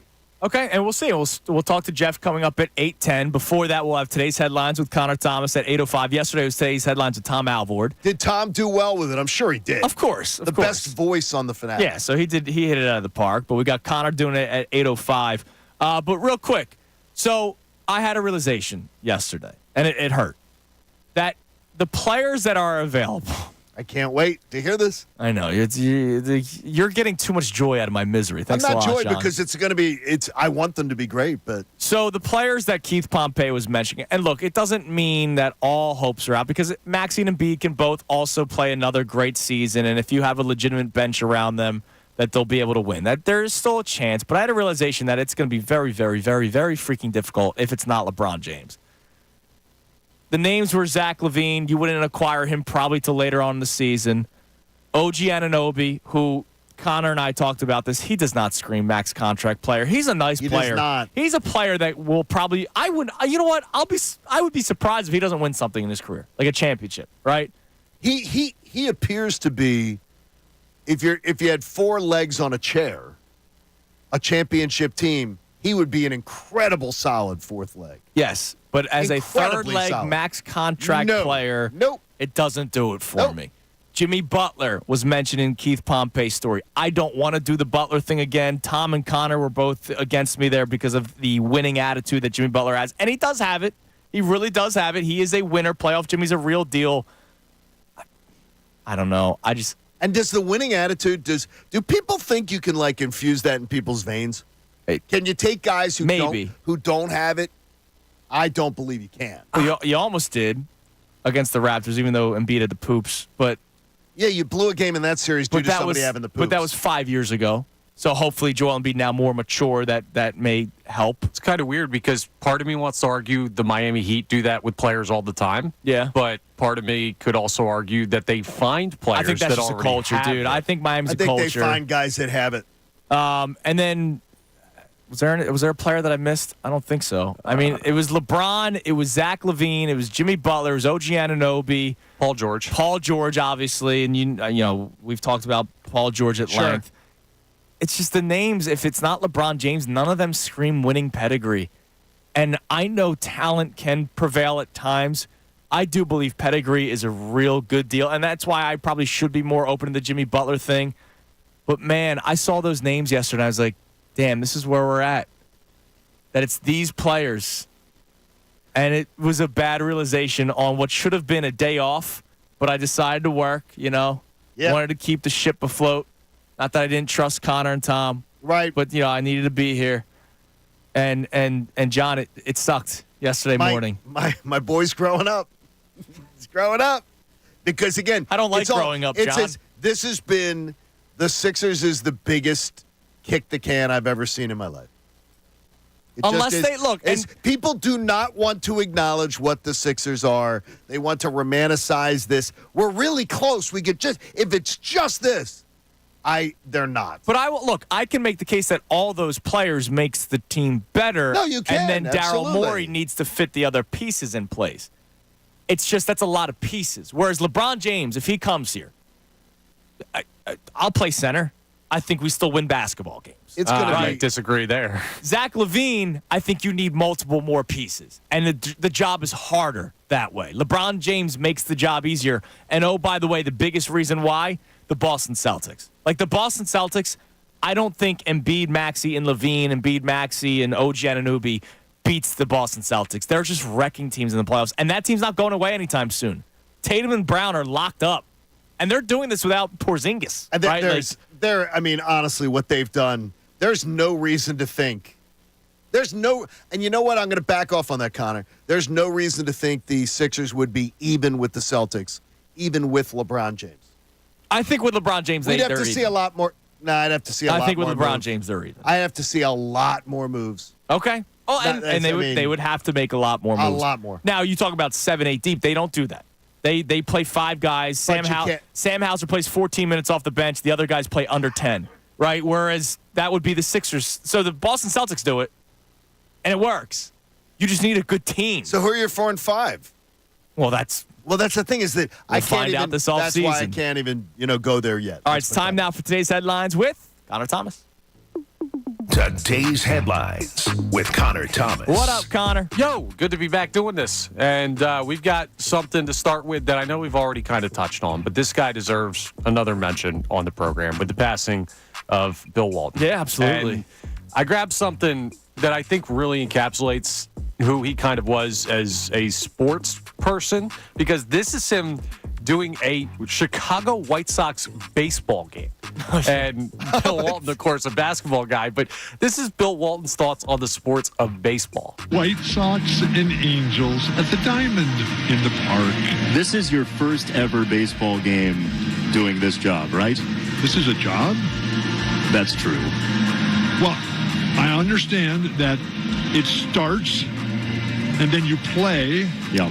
but that the offense can't touch the ball, and that the defense goes first, and that there's no time limits, and you just go until somebody says, it's over. Sounds very much like a dead show. It's a timeless game. I love timelessness. I love you, Bill Walton. He was a man who was timeless, and you had kind of loose understanding of the sport. You had a Grateful Dead mention. You had a wonderful piece of life advice in there.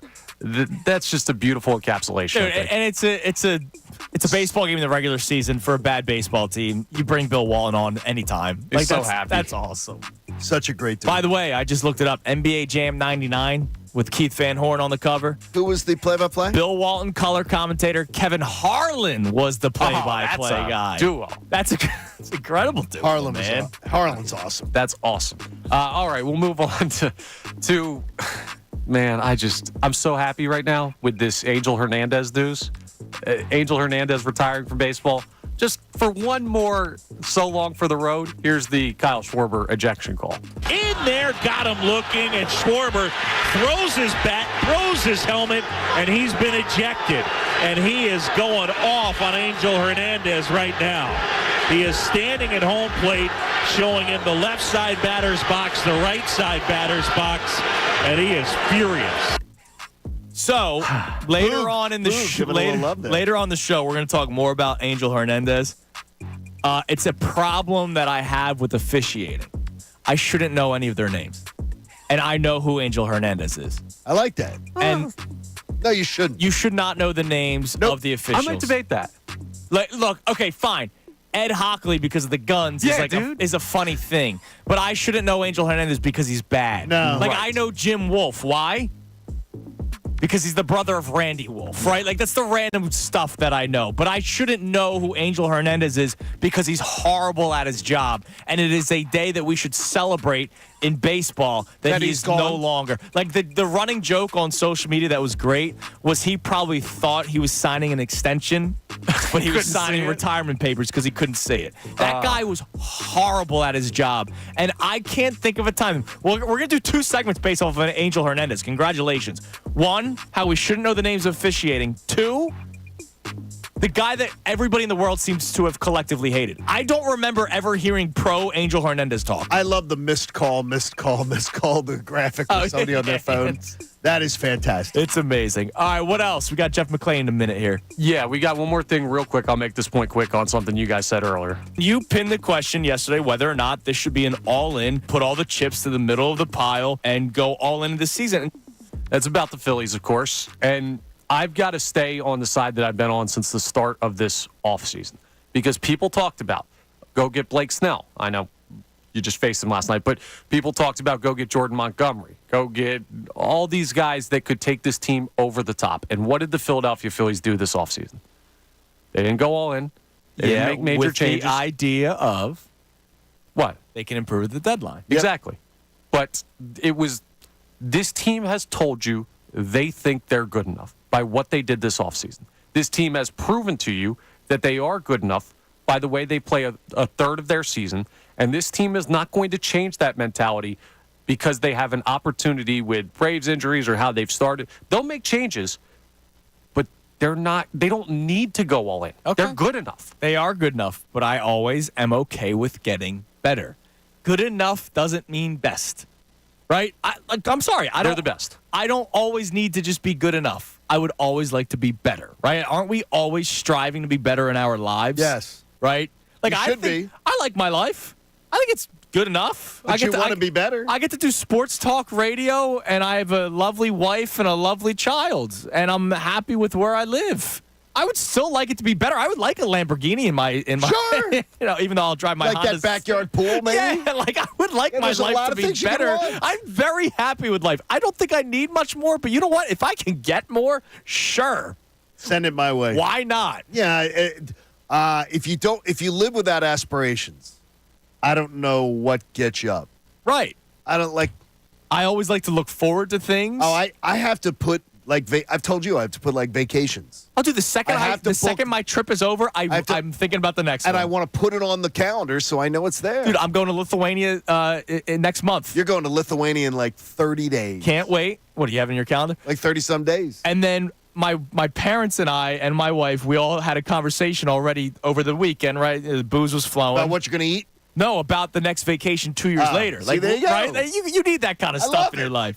All right, let's head to the Comcast Business Hotline. Every day in business is a big day. Let Comcast Business help you move forward with what's next. From the Philadelphia Inquirer, Inquirer.com, Jeff McClain joins us. Jeff, what's going on, man? Good morning. Good morning. I'm sorry that I texted you this morning. I did not want to bother you on Memorial Day Monday. I hope you understand. That's all right. It's not like texting someone on Labor Day. Well, yeah, exactly. Well, Yeah, that's right. That's against the rules. So, Jeff, we've got into a recent conversation that's been interesting here on the show. It's also been getting some decent traction on our text line and our phone line about the way the season ended last year with the Eagles and what seems to have been just maybe a lack of accountability since the season's ended. We've been asking a question about whether or not the Eagles would play with a similar chip on their shoulder this year that we've seen the Phillies play with this year after losing the NLCS last year the way they did, needing to win one more game with 2 games at home, and they didn't win any of those. And their mentality has been the same since the season came to an end and since the season has started. Do you get the sense so far in early days, I know it's just OTAs right now, that the Eagles may be coming into OTAs, into camp, with a different mentality, maybe with a chip on their shoulder with everything that happened last year? It's really hard for me to say just watching one hour practice. So I'm going to have to take a pass on this question. But what about talking with people, right? Like the Phillies players were public about their disgust about how the season ended. From the time they cleaned out their lockers to random media hits during the offseason to spring training to the start of the season, have you gotten that sense from some of the players that are carrying over into this year? Even if they did, that's to me it'd be like lip service, right? I don't know. You want to see it, right? And I guess with the Phillies, they've shown it. With the Eagles, they'll have to show it, really. There's not really much more than we can know about it until they're out there on the field. Are they practicing hard? Are they doing it? Am I hearing everyone? Most of the guys showing up for OTAs. It seems like it. Even the guys that don't show up, it's not like Lane Johnson isn't working out at home. So my feeling is the guys that have to be the leaders and be present have been there for the most part and working hard. In terms of what they've said, I think I've heard the right stuff. There hasn't really been anything that's kind of shocked me or someone didn't take accountability for the way the last season ended. Unless I'm missing something here. Do you believe that Jalen And, we saw A.J. Brown take accountability for that Seattle ad-libbing at the end of the game. He stood at his locker, he acknowledged it. I never heard that acknowledgement from Jalen Hurts. Yeah, we talked about that, but we haven't asked him about that again. Like, that was asked, and I asked the question about it. You did. I didn't ask him immediately. It was maybe a week or so later, but that was in the midst of the season. So I haven't really, we haven't asked him specifically about that play again, nor I probably would ask him about it again. I'm fascinated because, Jeff, I believe if you're talking about, by example, guys with their work ethic, guys with their hard work, they're putting their head down and everything. Jalen Hurts has a lot of admirable qualities. I watched it back when he was in college down in SEC country. But I do wonder, too, he had a couple chances last year to throw a life jacket to his head coach who was floundering in the water, and he passed. And you asked him one of those questions. Yeah. Immediately after the season, I guess after the final game, he was asked about it, and I think he had an opportunity to help Nick, and he kind of, because he kind of avoided the question about, Nick's future, acted as if there was something he didn't know was a possibility. Right. I hadn't heard that. I hadn't heard the coach being under fire. I thought that was ridiculous. Yeah, I mean, well, again, that's Jalen. Jalen, I think he doesn't sometimes just feel like he owes it to the media. This is kind of something that's been born in him, and sometimes I don't know if I necessarily take what he says up there, at face value. That's something I think he definitely needs to improve upon. Not for my sake, I think just for his own sake. If he's going to be here for a long time, after a certain point, if you're not winning, playoffs, if you're not winning in, eventually Super Bowl, I mean, that's just going to tire not on me. I don't care one way or the other, but we'll tire on fans. Look, yeah, you're right. I mean, Jalen has the work ethic. We know about that.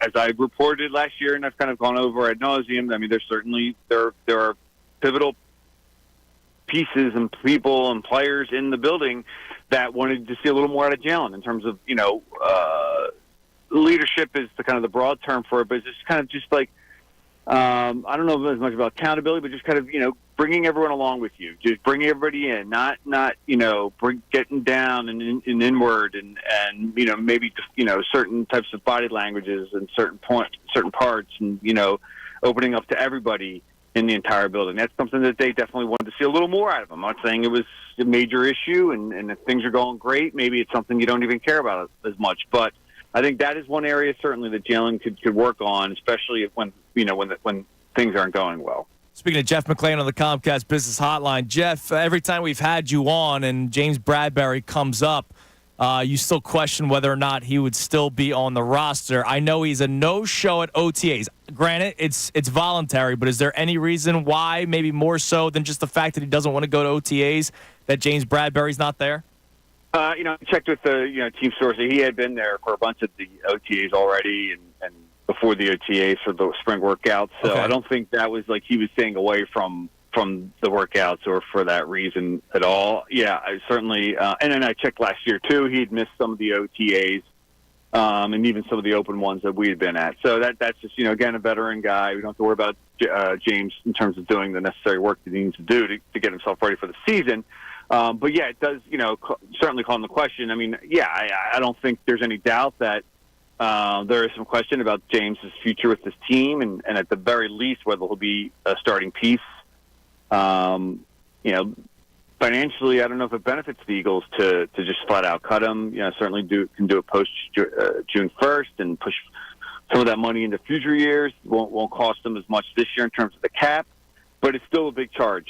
And I'm not saying that he'll definitely be here, but he could be here, and who knows? Maybe they may find another role. Look, we saw him playing a little bit in the slot last year. There's something that they felt at certain points that he could do, and I think maybe that's where you project him more so because the foot speed isn't there as much, and that's a job that's kind of still up for grabs. Maybe if they have to keep him, that's where they play James. If James Bradberry's not here, do you believe it will be more of a reflection on how he played last year, or the arrival of Vic Fangio saying he doesn't fit? Well, or Quinyon Mitchell, Right, exactly. Yeah, I mean, I think that kid has the best shot to first rounder, obviously, but and just one OTA practice, but I will say this. I mean, he definitely looked the part. Whereas times before you've seen guys, cornerbacks, whether it be second, third, later rounds, or whoever it may be, that come in, like, okay, he needs a little work. There's a lot that has to go into Mitchell starting right away, but certainly I think he's a guy that's going to get every opportunity to win that job. Last thing before we let you go, Jeff, what are maybe I won't go odds, how likely or unlikely is it for Britton Covey to make the roster this year? I thought you were going to make an Isaiah Rodgers joke. Well, Britton Covey, wow, a Britton Covey question. Well, because, he played he had one job last year, and now you brought in other guys. Right. I think it's a fair question.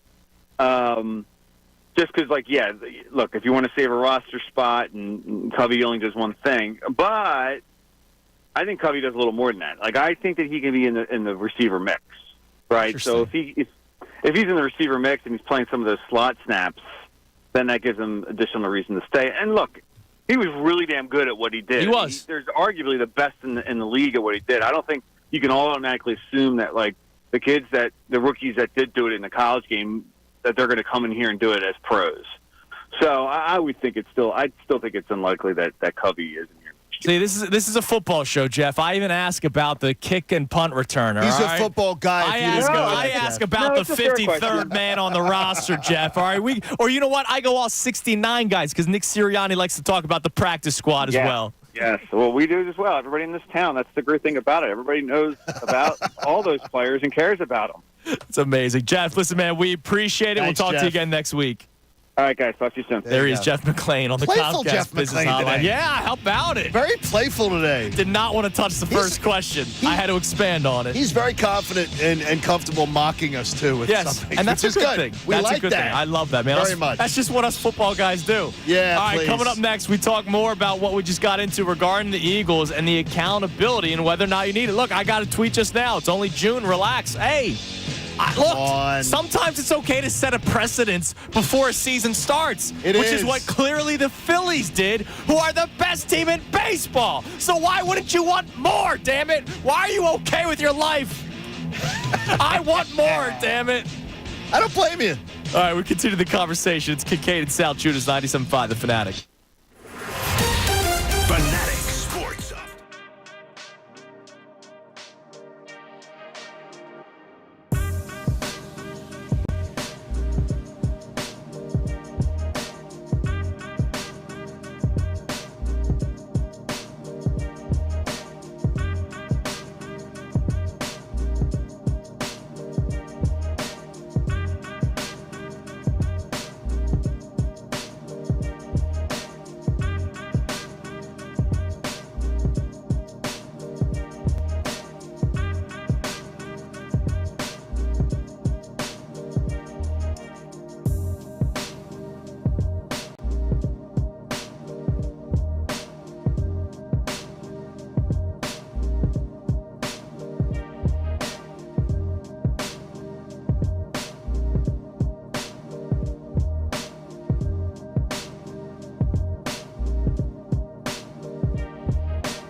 Salciunas, 97.5, The Fanatic. Well, just quick life lesson. Connor's in there. All right, Chatty Cathy's, we're about to be on the air. Just a quick life lesson for the Utes out there. Yeah, put this out there. For the Utes out there. Utes? I won't go into detail, but if you ask somebody to do something, help you out something, which I love doing. I love talking to people that would love to get in this industry. I love it too. It's great. I mean, look, I love teaching. You literally teach. I Yeah, you love teach at teaching Temple, it. right? Like Yes. we had kids here the other day. There's like a younger broadcaster association where a lot of local colleges have kids. Right? I remember we did that last week. There's a lot of Bloomsburg kids here. Yes. And so if you ever want to ask for help and the person agrees to do it, maybe like actually be, I don't know, into it or something. Yes, be into it. Don't make it seem like I'm annoying you for agreeing to doing it. Yep. That's it. That's it. Quick life lessons. It's not hard.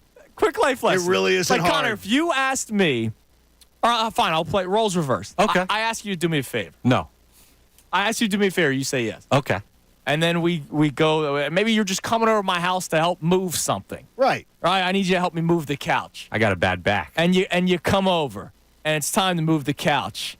And I'm looking at you, and I'm like, all right, let's do this. Like, no, it should be, hey, thanks for thanks for coming over and helping me move this couch. Graciousness is a very good thing to have. That's just It a is little very life good lesson thing to have. for the younger people out there. No, all walks of life. Doesn't have to be radio. All walks of life. If you ask somebody for some help, advice, like, don't seem annoyed that I'm now giving it to you. Oh, okay. Oh. That's all. That's it. That's all. Some people just aren't as good at that. quick and easy life advice. All right, so real quick, we've been talking about this Phillies all-in conversation today, and I believe they should try to make moves to better their team. I can't believe that's a crazy thing to do, to try to better your team, even though they're already a very good baseball team, the best team in baseball. I'm always interested in wanting more, right? And God forbid you trade prospects. So I got a tweet from somebody during the break. It was about 20 minutes ago from Steven Smith. I wouldn't trade all the top prospects, but I'd move Abel. So Mick Abel, he's open to trading Mick Abel. But anyone not named Painter, Crawford, or Aiden Miller. Okay, so you're not trading 3 of your 4 top prospects. Well, that means you're not going to get a better player, right? Like, I am not trading Aiden Miller. I'm not trading Crawford. And that's okay. You can have Painter. And you can't trade Painter. You can have untouchables. You can, but you can't expect to get more. If they're untouchables, you can't expect to get more. Logan O'Hoppe, by the way, was once considered an untouchable, and you got a platoon player in Brandon Marsh in response. In return. Should be more than a platoon player. The Phillies have used him as a platoon player. Fair. Right? That is is fact. fair. They don't like to play him against left-handed pitching. So you've been saying in your update that the Phillies play tonight, and they could go up against Spencer Howard. He was another can't-miss, untouchable prospect. Right. He comes up, and the guy pitches 3 innings a ball game. Now, and credits peanut butter and jelly sandwiches for it. Here's what I want you to do. I want you to look to your left right now. Hi, look John Kincade directly in the eyes. Okay. It's like looking in a mirror. Because this is John's thought process on the Sixers sometimes, I think, that we go back and forth on. It's not a great chance that these prospects are going to play out. It's a less than 50% chance that these guys are going to be the guy that we expect them to be. Less than 50%. That's fine. And that's because baseball's a very difficult sport. But you're verging on treating it like a less than 10% chance, and I don't think that that's fair. I think that these guys are valuable, and I think there are prospects that work out. And I think just writing off, you can move prospects, is too blatant of a view because of some things that have happened in the past that are fair. But Aiden Miller could be great. Andrew Painter could be awesome. They could be, yeah. Like, at some point, you do have to have guys that you say, we're going to stick with these guys because we believe in them. And that's fine, but it's also, so Daryl Morey straight up said, the 16th overall pick won't do anything for us right now. Yeah. Right? Aiden Miller does not do anything for the Phillies right now. Now, he could down the line. But let's say Mike Trout is available and you trade for him and he remains healthy. He does more for you, not just right now, but for the next maybe 3 or 4 years than what Aiden Miller does for you. And I would make that move. Which is why I go proven versus unknown a million times I'm out not of a getting million. rid of Aiden Miller. But that's that's fair. That's the thing. It's not a million times out of a million. There's no, it's not a 0% chance. And you kind of sound like you're treating it like a 0% chance, at least to me. And that, I think, is short-sighted, especially when this team's already so good. I do it because when I look at the trades that have happened, I mean, what trades have really bit the Phillies in the rear end? Yeah, I'm trying to think of one. I know. They don't. It doesn't mean it's not possible. Wait a minute. Why am I drawing a blank on the shortstop, the Seattle shortstop? J.P. Crawford. J.P. Crawford. Yeah. I think J.P. Crawford, nice player. Nice player. I think that was also a different situation. He had been up here with the Phillies, and it was not going. No, I think it was not. Look, I think the Phillies organization failed developing a lot of players. Like Scott Kingery, I still believe should probably be in Major League Baseball. Do I think he was the next Dustin Pedroia? No. I remember yelling about that on the radio with people. Don't start calling him Dustin Pedroia. Don't start calling him Chase Utley. It's unfair to this kid who has not played a second in Major League Baseball yet and yet got a 7-year contract because Matt Klentak's an idiot. But anyways, he probably should have been a ball player. The problem was they moved him to center field and shortstop and third base, and they messed him up. I think they also may have messed up J.P. Crawford. He is having a nice career out in Seattle. He's had a nice service, not serviceable. That's sort of a put down. More than serviceable. He's having a more than serviceable career. But I'm talking about the trades from 7 to 11. Yes. Not J.P. Crawford. I'm saying 7 to 11, Sure. where you traded your top prospect for a proven commodity, and people lost their minds when they traded Kyle Drabek, Lou Marson, Jason Knapp, Kyle Drabek, Carlos Carrasco. People lost their freaking minds, and all those guys did was come here and absolutely produce, and those guys did nothing except for Carrasco in their career. Dude, I agree, but doesn't normally happen doesn't mean doesn't ever happen.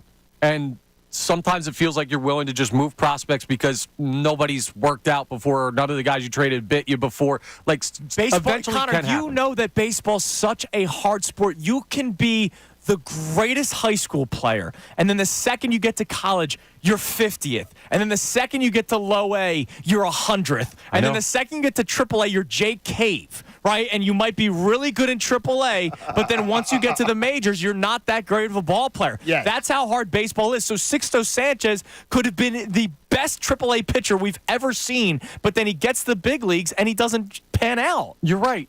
And then you could be Alec Boehm or Bryson Stott, where you turn into major league players that really help a winning team that came up through the organization. Like, those guys exist. Or you could be Cornelius Randolph, who's never made it. Right. There's two sides to the coin, and you're treating like they're both heads. Yeah, but you know what?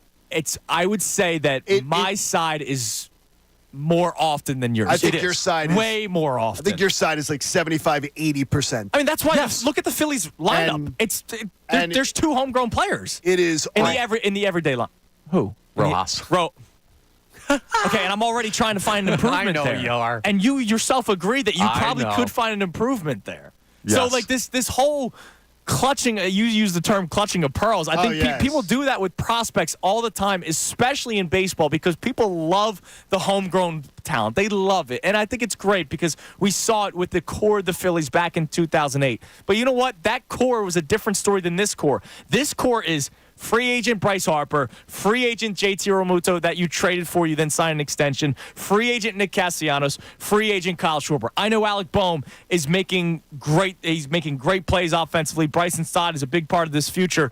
But when you talk about the Phillies, the first names you think of are Harper, Schwarber, Castellanos, Realmuto. Your names aren't first Alec Boehm and Bryson Stott. I got you. I'm just saying, like, it might be 20% of the time these guys work out, but that doesn't mean they're not valuable. It doesn't mean their value is just to be traded. At some point, teams hit on these guys. At some point, this Phillies team is going to have to hit on these guys because they're in major salary hell after this year. Once that Wheeler extension kicks in, they're going to be salary. In the high. What, luxury tax? There's no cap. There is a limit.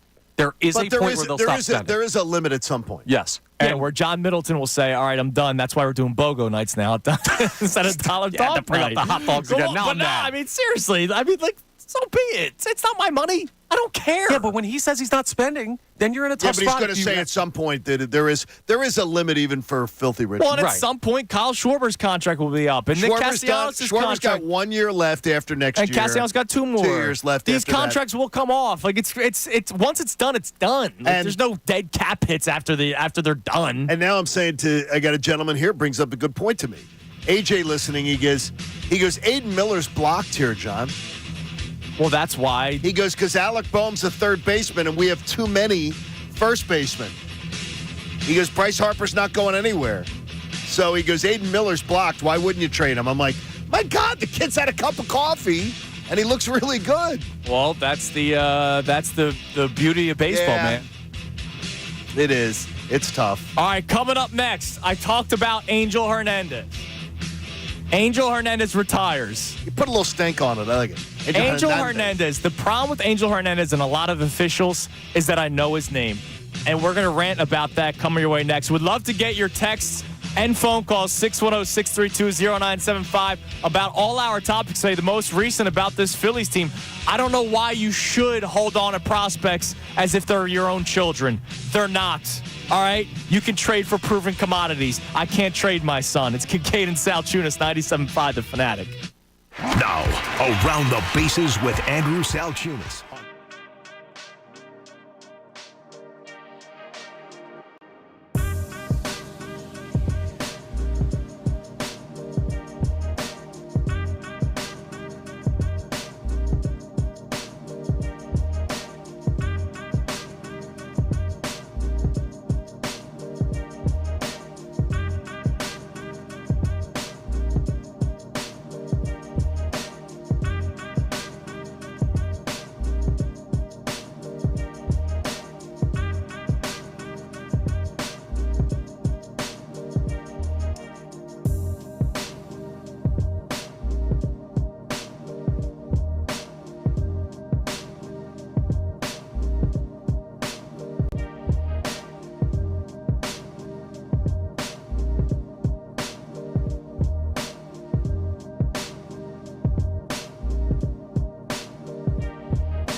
48 on Kincade and Salciunas, 97.5 The Fanatic.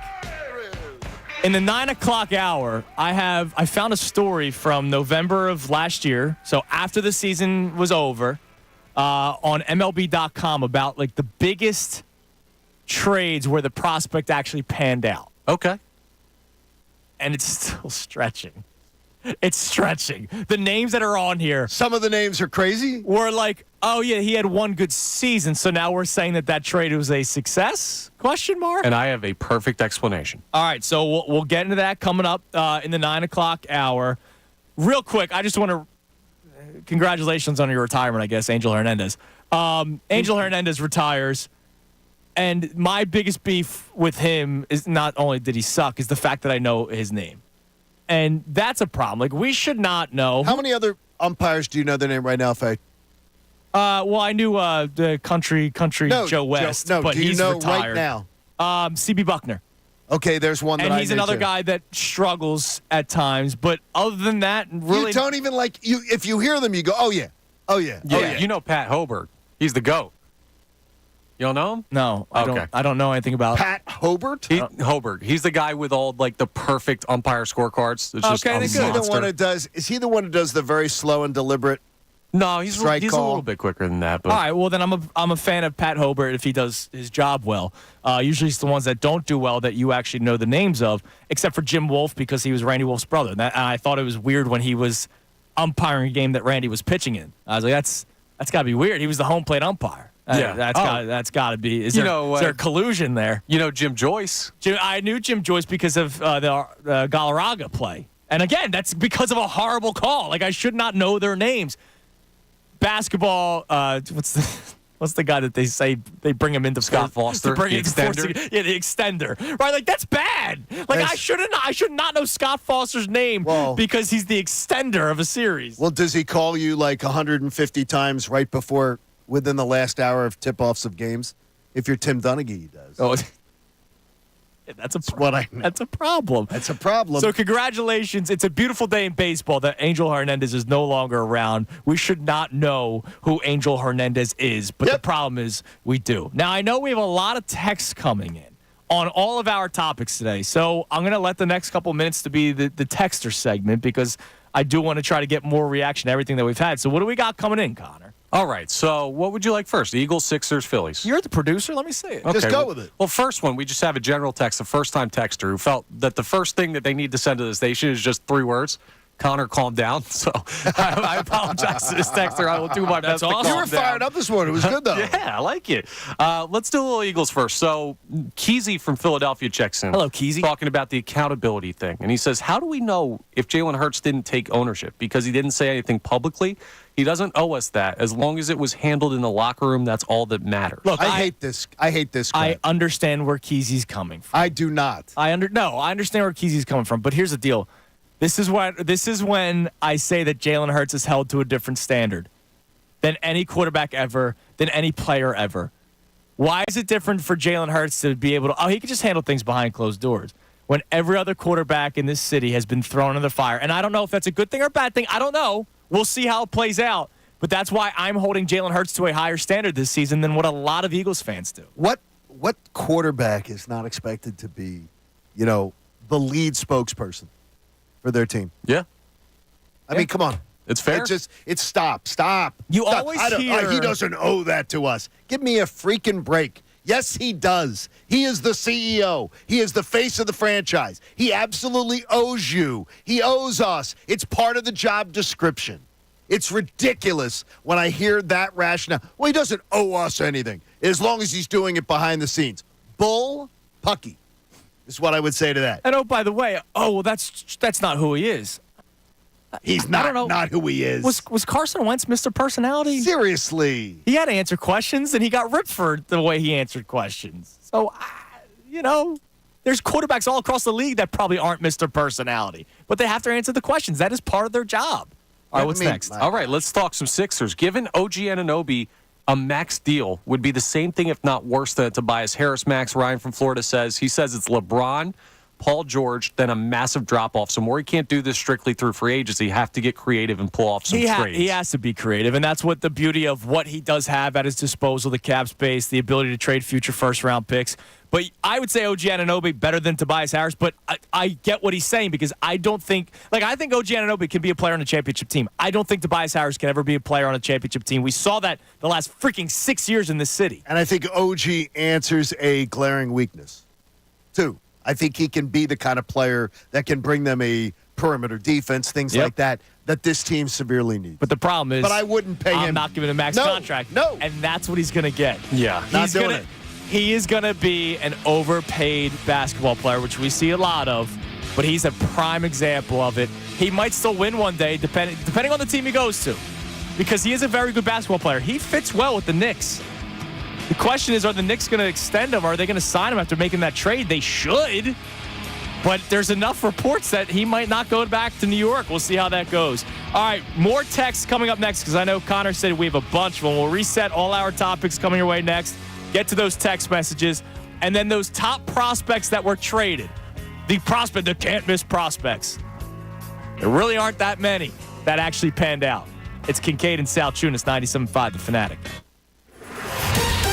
Fanatic Sports Update. A losing streak for the Phils. Huh?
Set them all right now, and then we'll get your reactions. I know the text line is busy. You can call in as well at 610-632-0975. Same number to call in, to also text in.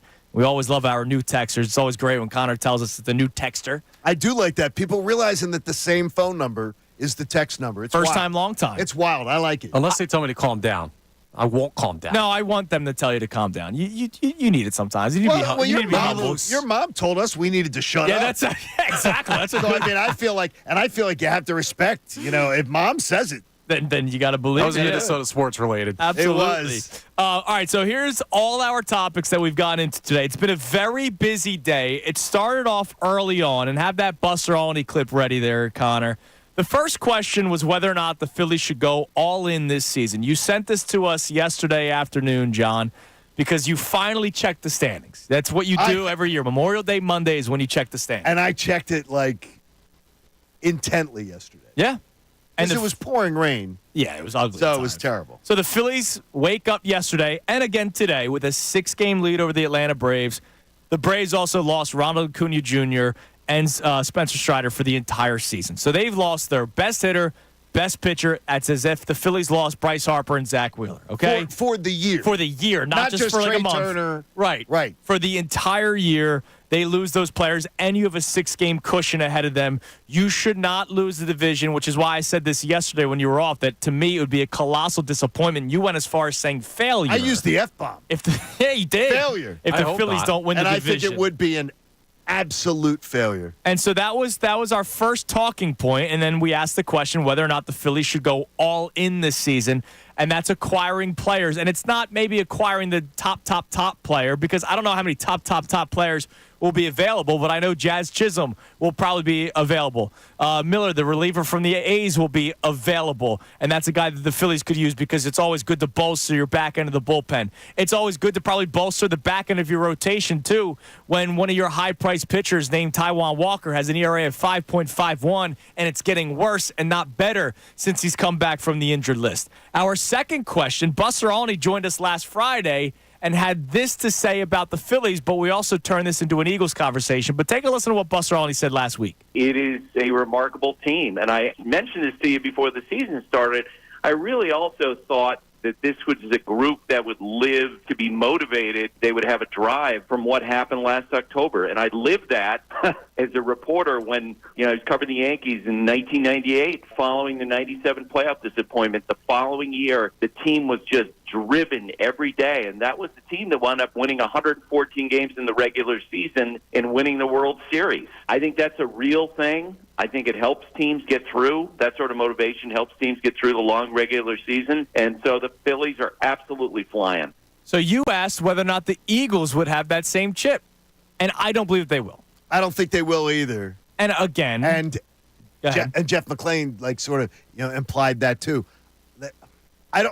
Do they need it? I don't know, but I do not think they will. I don't think they need it because football's a different sport. It's a different beast. Baseball's 162 games. You need to do whatever you can to stay motivated, right? It's a long freaking season. You need to find anything to get motivated, anything to keep locker room community. That's why every once in a while, in the middle of the season, you see them doing closest to the pin. Right, they set up the little tee at home plate, and they put the pin out in center field. Right, you're always trying to find something to keep everybody engaged because it's a long season, long road trips, West Coast trips.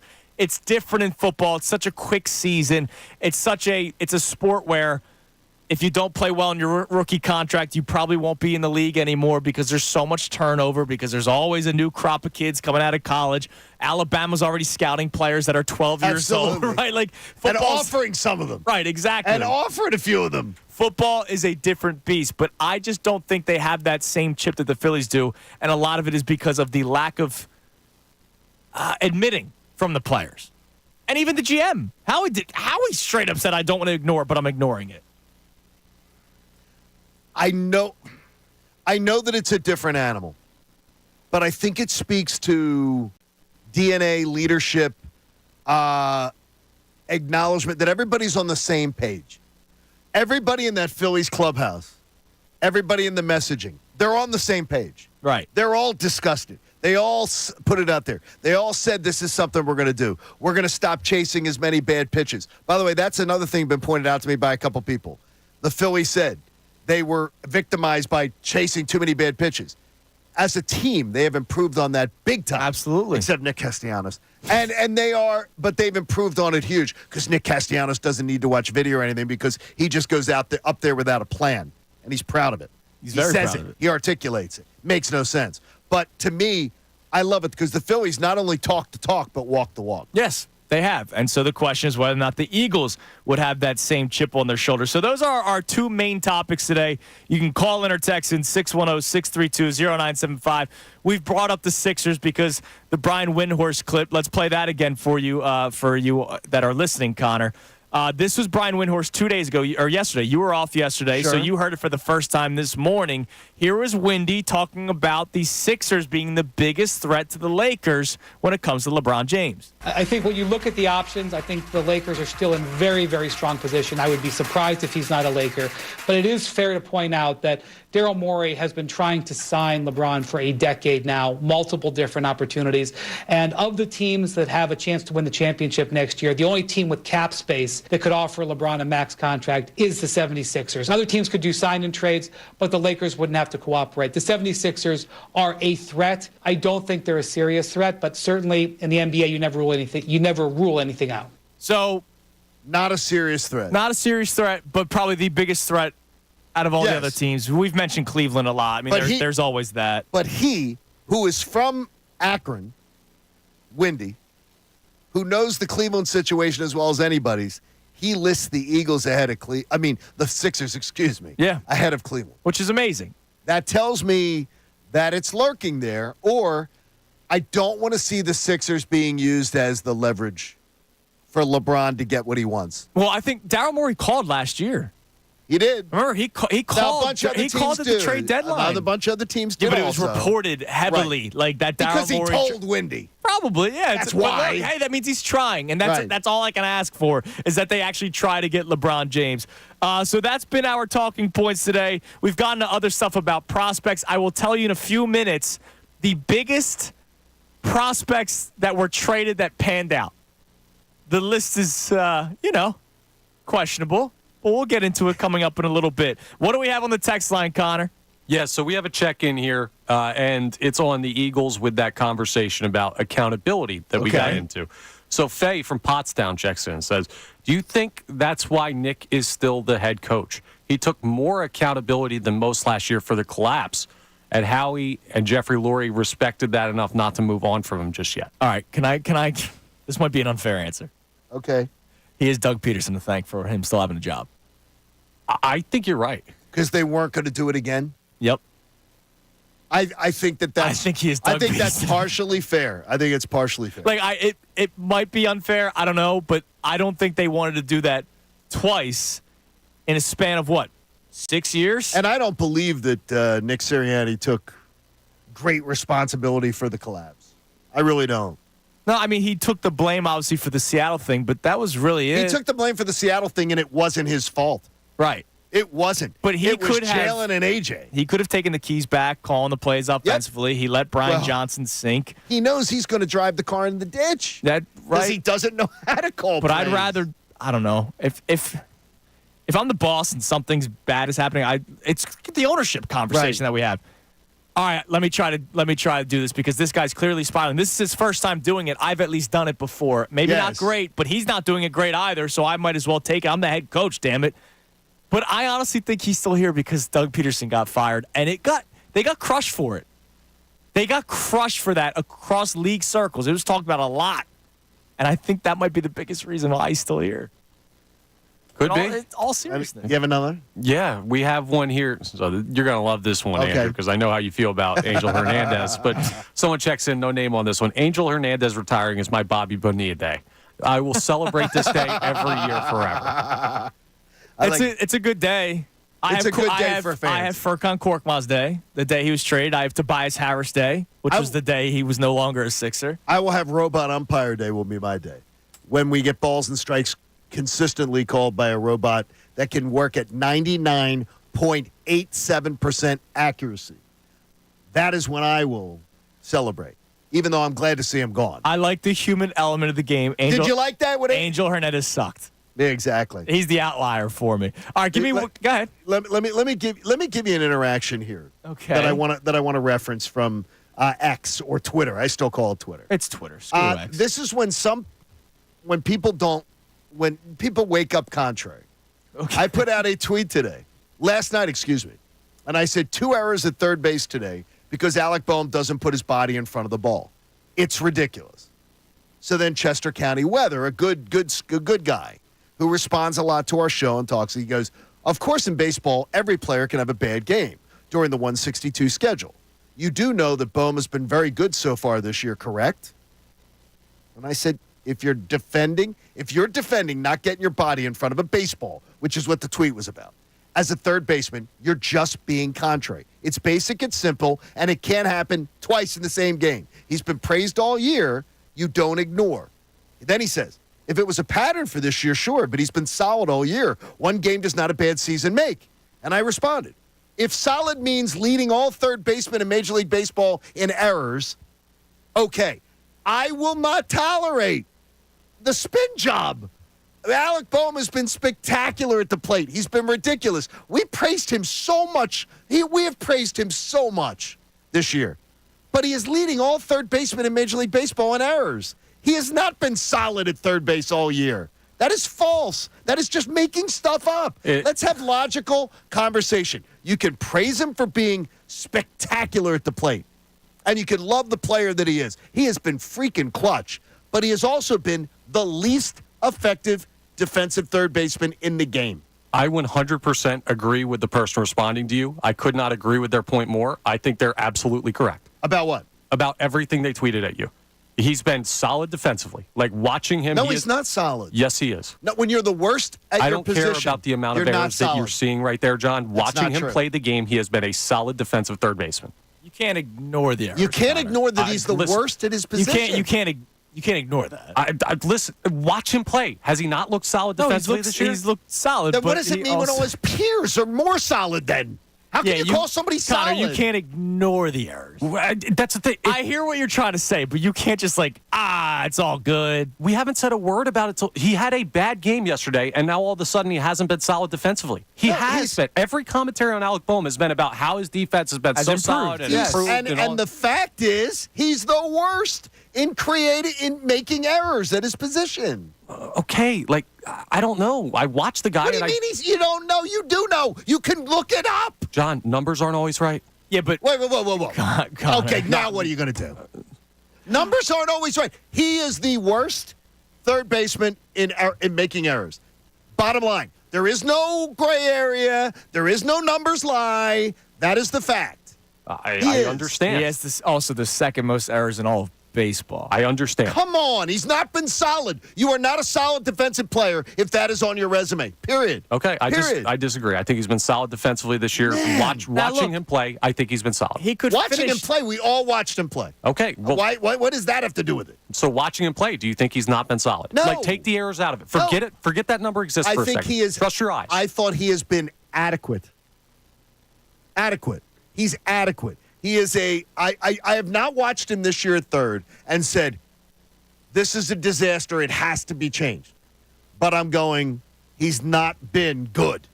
That's how I look at it. I can't think of a single game outside of yesterday where I thought his defense was remotely a problem. Wow. Well, but the thing is, though, when you compare it against every major league third baseman, he's been the worst. I got you.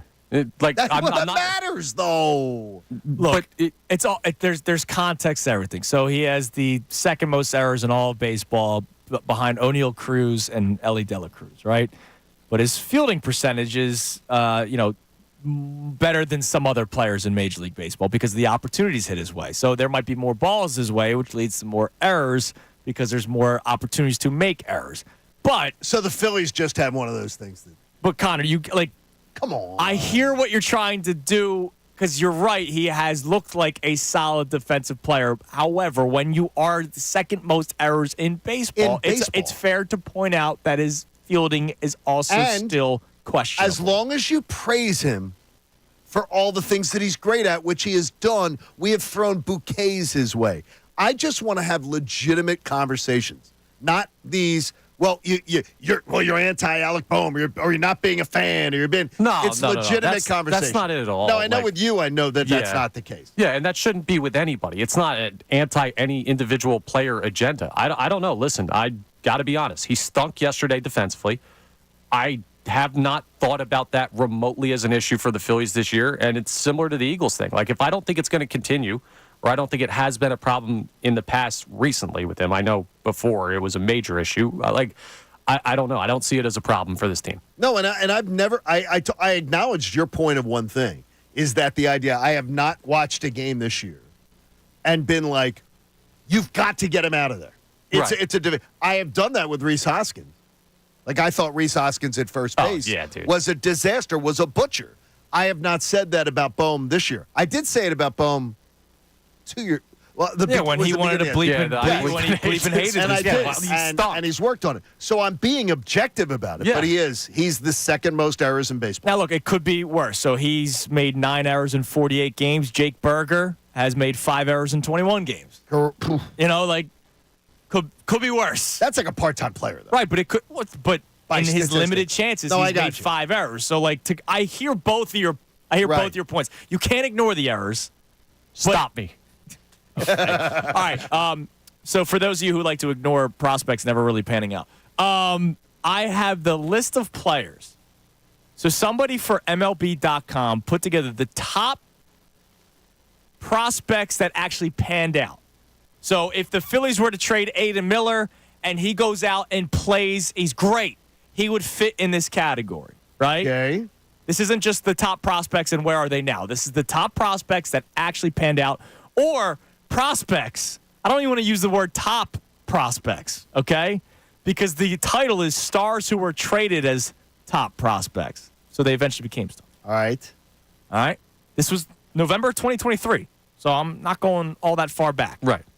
So number 1 on the list was Dansby Swanson. And the trade was actually horrible. Shelby Miller was the guy that Arizona. It was it was a terrible trade. It was actually a horrible trade.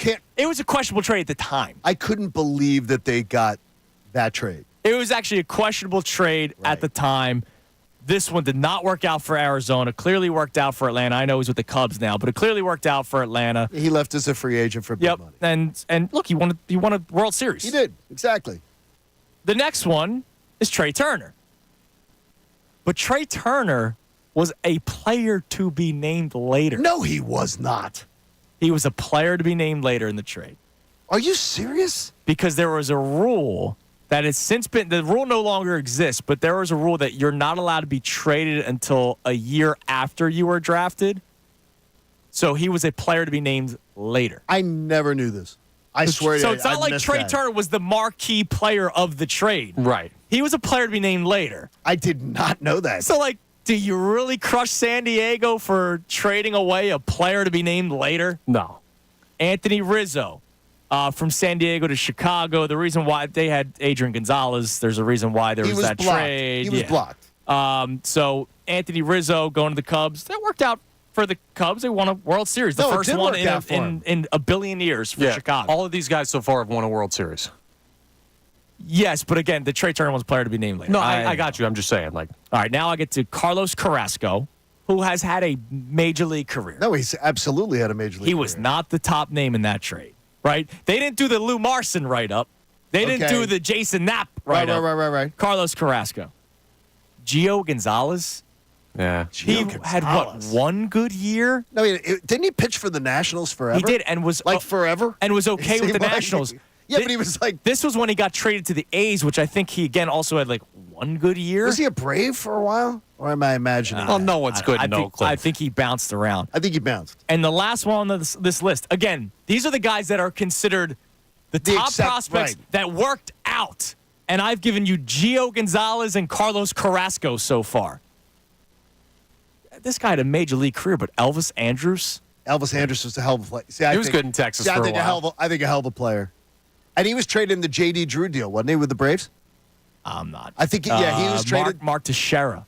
In the Mark Teixeira trade, because they did 2 with them. Oh, man. That's an incredible deal. But, like, do you think they shed tears over Elvis Andrus that he got traded away? No, I don't think so. Like, this is my point. Like, we're so worried about prospects and what if they pan out when, I don't know, they don't normally pan out. What's that list again? Top prospects that worked. That were traded? That were traded, that ended up working out, that ended up being stars. So, there are a bunch of prospects that teams kept because they thought they'd be good, that panned out for that team because they didn't want to trade them. Yep. Okay. That's the thing. Converse. That's brilliant. But I've seen a lot of Phillies prospects can't miss. Spencer Howard. I'm not saying you're wrong, but you're putting them all in the same group like they won't work out. Proven versus unknown. A million times out of a million. Not a million times not a million out of a million for me. Like, fine, 999,999 times. I watched some guy on the internet talking about the hitting guru, talking about Aiden Miller. Yeah. And now I'm all in on young Aiden Miller. That's good. Good job, Aiden. Where's he going? Where's he going to play? I don't know, but I'm hearing he's blocked. Center field. But No, that's Edmundo Sosa, because somebody texted in that Edmundo Sosa should play center field. Like, come on! We can trade players. It's okay. God, I want to win. You sound like your man Herb loud. Edwards. I want to win the game. All right, coming up next, we continue the show. I know we have a lot of texts still coming in. And also, in honor of Angel Hernandez, was there anybody else in the sporting world that people collectively hated? And it's not because of nefarious things. I mean, like, people just didn't like Angel Hernandez because he sucked at his job. Is there anybody that rivals that? Kind of try to think of an answer during the break. It's Kincade Salciunas, 97.5 The Fanatic. Fanatic Sports Update. Phillies fall to the Giants. I'm Connor Thomas.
The Kincade Salciunas Key 3, and our crossover with Bill Colarulo because Bobby Cooney off for another day. He'll be back tomorrow, so Bill filling in for him, doing tremendous work as always. So we'll do our crossover with Bill.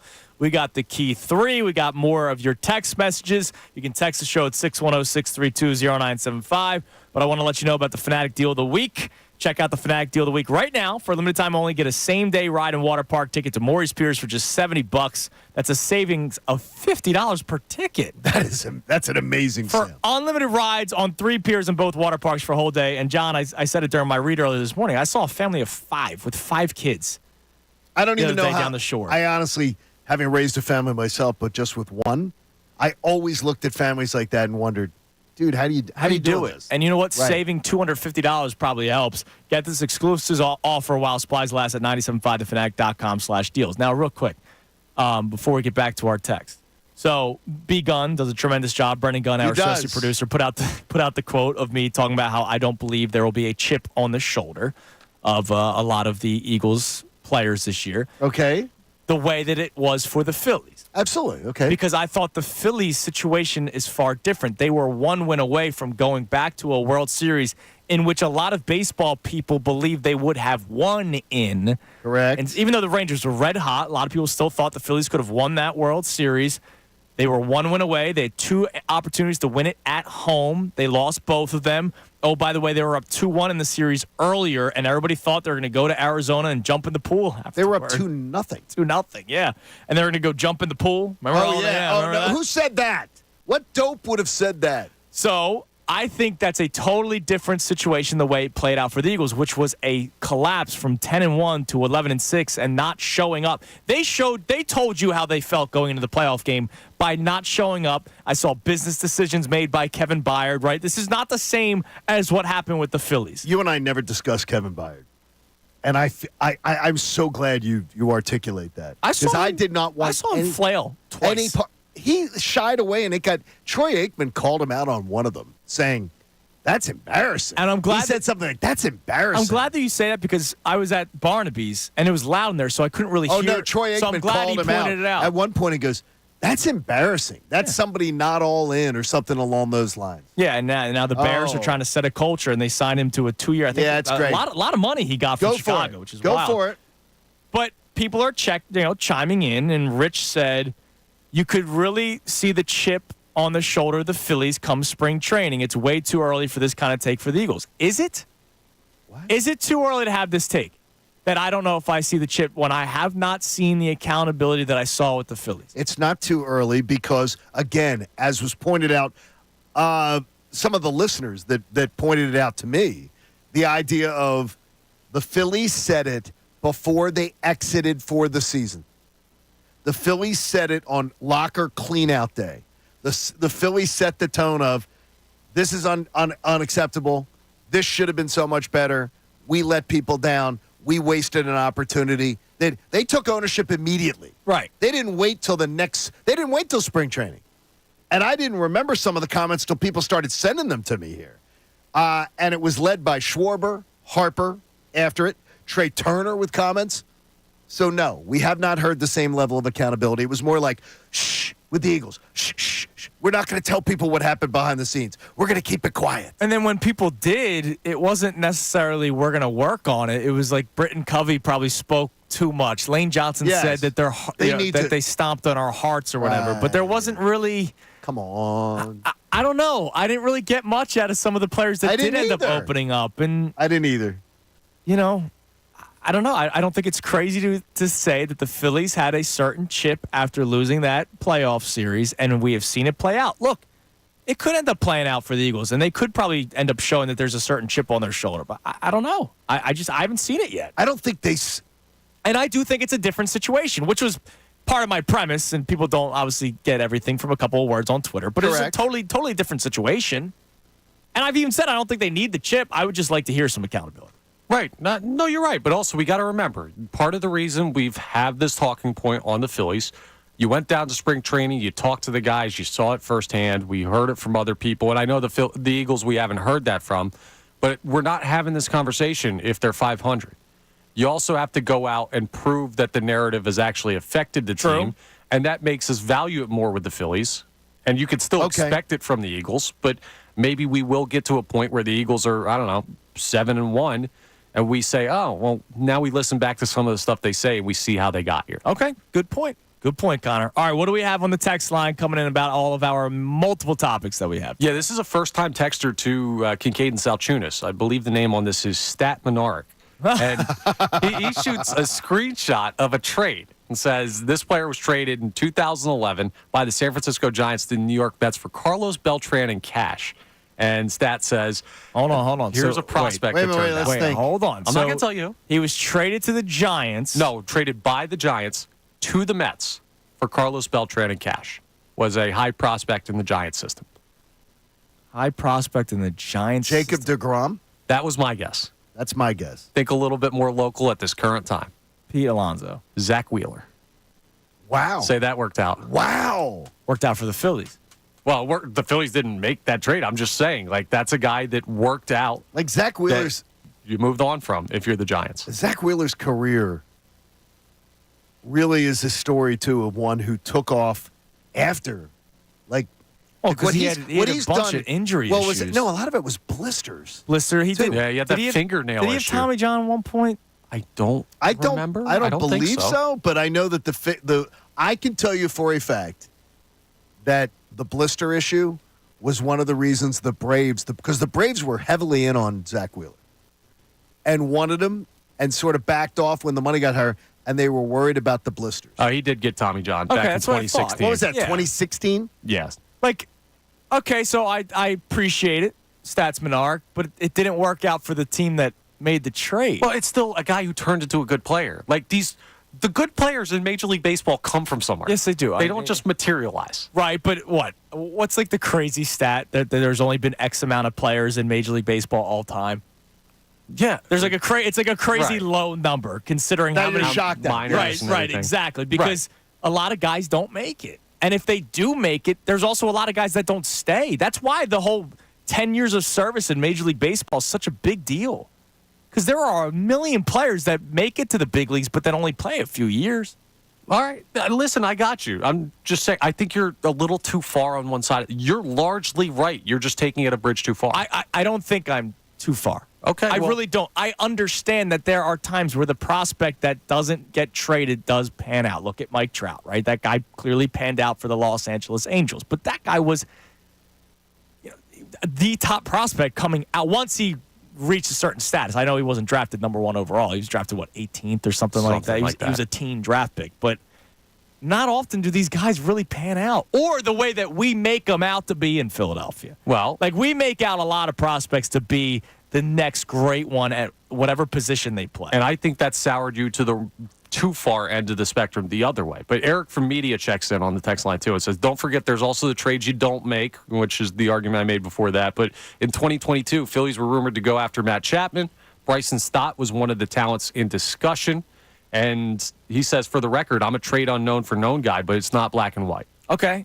I've talked about trading Alec Bohm for Nolan Arenado multiple times. You have. Right. And that would have opened up the door for Aiden Miller to finally take that job at some point. The other thing that was amazing, I remember last year, and I'm sorry, this was dumb by a lot of people. Dumb. I will be offensive and say it was dumb. What was dumb? I know what you're going to say. I'll tell Connor off the air. All right, I'll let you tell Connor, and I'll see if he's correct. So he whispered it to you? He did. The people that didn't want to trade Bryson Stott and a lot of other players for Shohei Ohtani. Oh, that was a different one than I came up with. All right, then what was the one that you came up with? People that were saying trade Tyrese Maxey. Oh, no. For Kevin Durant. I would have done that years ago. No, last year people were saying that. Oh, no, I was saying it years ago. I would have done it. Yeah. Because when he was still with Brooklyn or before he went to Brooklyn, there was talks about Maxey. Oh, yeah. But no, I remember Fox Sports. I did a whole show on it. Tom Alvord was producing me that day. Fox Sports did a mock trades of all the teams that could potentially go after Shohei Ohtani.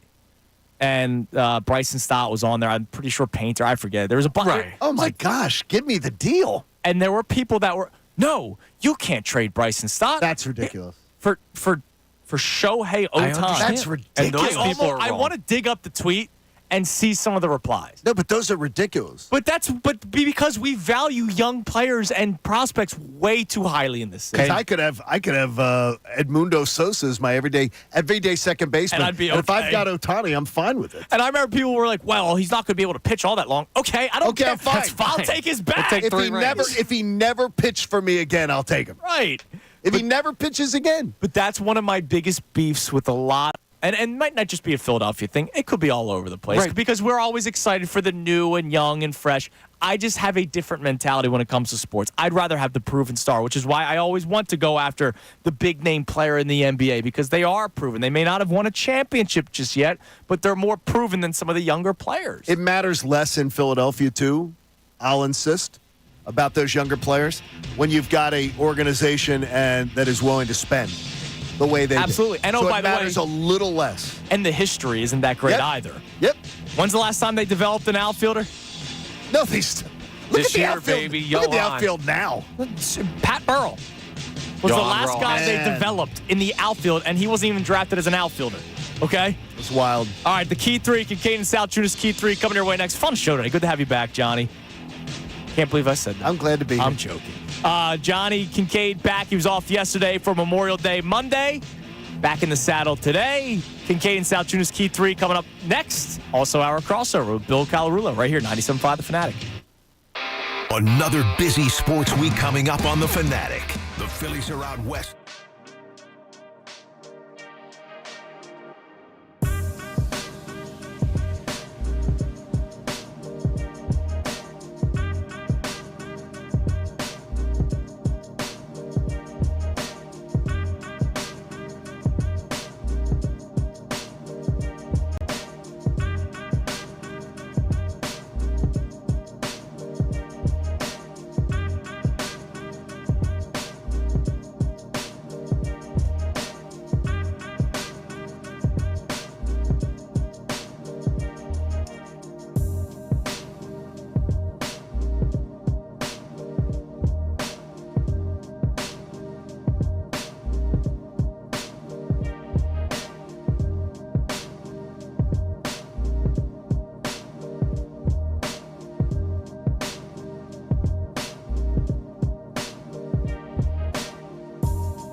Kincade Salciunas here, 97.5 The Fanatic. We have our crossover with Bill Colarulo coming up in a few minutes. Bill will be filling in for Bob Cooney today. Bobby will be back tomorrow. Ray Dunn producing the show. Ray Dunn stopped by the Salciunas household yesterday. I saw him mowing your lawn. You have people over and they have to mow the lawn? Yes. Okay, what's it like? You want to come to eat? Yeah. I figured I don't mow my own lawn. I'll make the food and I'll have the beers provided and somebody else mows the lawn. So Ray mowed the lawn. Cooper was showing him how to do it. It was very... so Coop showed him how. Yeah, well, okay. I mean, come on. And you have child labor laws. Is it a Lithuanian thing? Put your kids to work early? Absolutely, man. Get to work, kid. That's awesome. All right, it's time now for the Kincade Salciunas Key 3. Now, the Kincade Salciunas Key 3. Today's best. You pinned the question yesterday whether or not this should be an all-in, put all the chips to the middle of the pile, and go all into the season. And, John, I say absolutely yes, because even though this window, I believe, stays open for a couple of years, there are ways to go all in and keep a window open. If the Phillies go all in, quote-unquote, this season and don't win the World Series, the window doesn't shut. But you need to give yourself the best possible chance year in and year out. And, look, the glaring hole right now is center field. And then, of course, you always want to add to your bullpen, right? You always want to add to your bullpen. And the Phillies should be big spenders because they are one of the better teams. I don't want them to have the exact same roster come the end of the trade deadline. So you mentioned the chip on the shoulder that the Phillies had going into this season that I talked about when I was in spring training. You said you rolled your eyes at it. I rolled my eyes when I heard it, and I couldn't be more wrong. Hey, look, that's fair to do. So your question's very interesting. I wonder if when July comes, not this week when they're at minicamp, because guys just tend to talk about the offseason a little bit. When you get to training camp and everybody usually says, sets the standard for the year. I wonder if we're going to hear from the same chip on the shoulder. Because unlike the Phillies, who have completely owned their peeing of the bed, yes, the Phillies have stood up, owned it, acknowledged it, talked about how terrible it was, talked about how they let the fans down, how they let themselves down. I've yet to hear that from the Eagles, collectively as a group, where they own the poop. Because I heard Howie Roseman at that end of season press conference somehow trying to polish the turd. And honestly, he was just trying to somehow make you think that it wasn't a bad thing. It was terrible. Come on, Howie. I want to dive into that more because I'm going to say right now they don't. I'm going to say right now that they don't. Now, that doesn't necessarily mean that they need it, but I'm going to tell you right now that they don't have it, and it's exactly what you're talking about. From the Philadelphia Inquirer, Inquirer.com, Jeff McClain joins us. As I reported last year, and I've kind of gone over ad nauseum, I mean, there's certainly pivotal pieces and people and players in the building that wanted to see a little more out of Jalen in terms of, leadership is the kind of the broad term for it, but it's just kind of I don't know as much about accountability, but just kind of, bringing everyone along with you, just bringing everybody in, not getting down and inward and, certain types of body languages and certain parts and, opening up to everybody in the entire building. That's something that they definitely wanted to see a little more out of. I'm not saying it was a major issue, and if things are going great, maybe it's something you don't even care about as much. But I think that is one area certainly that Jalen could work on, especially when things aren't going well.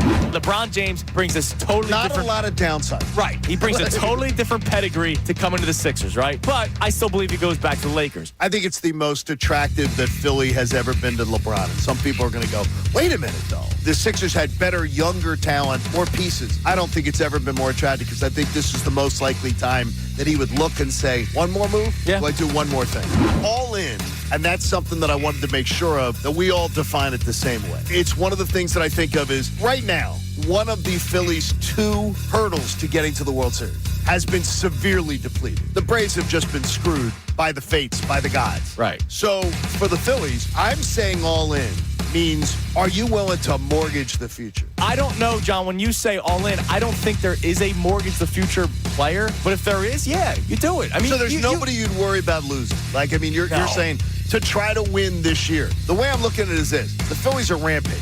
To me, the Braves have been taken down a notch or two because of terrible losses to their roster. But to me, this Phillies team, looks good enough. They look good enough that I'm very protective of saying I don't want them to just say, yeah, let's raid the minor leagues to try to win this year or to try to have a 2-year window. I want them to be cautious, and that's surprising. And I may change by the trade deadline and become a total disbeliever in that philosophy. All right, that's the Kincade Salciunas Key 3, the 3 best minutes from today's show. And now time for our crossover. Bob Cooney out today. Bill Colarulo filling in with Amy Fadul, who I just saw during the Key 3 because I had to run out there and do something, which I'll tell you in a second. But what's up, Billy? What's going on, guys? What do we have going on today? We got a great show scheduled for today. Obviously, Amy Fadul for the full 4 hours, but we're going to have some overreactions to the Phillies losing back-to-back since April 24th. Some overreactions for fun, but then I'm really excited. We're going to do a little if you could game where you could add a former Philly to this current roster, a former Eagle to this current roster, and a former Sixer to this current roster. Okay. I love these kind of discussions. It's always fun. Like, I think it's a perfect sort of summer discussions. I love them because I think of these things. Yeah. And I think people sitting around having a beer watching a game think of those Yep. things. All right. I love that. All right. I got to think about some of those. I might text you. I might text you. Yeah, some we answers. might have to text it. First-time texter, long-time listener. So during the Key 3, I ran out real quick. I had to go to the mini fridge here in the office, and I had to give Ray Dunn something. So Ray came over yesterday. I saw he was mowing your lawn. He was mowing my lawn. Isn't that great? I did the little barbecue.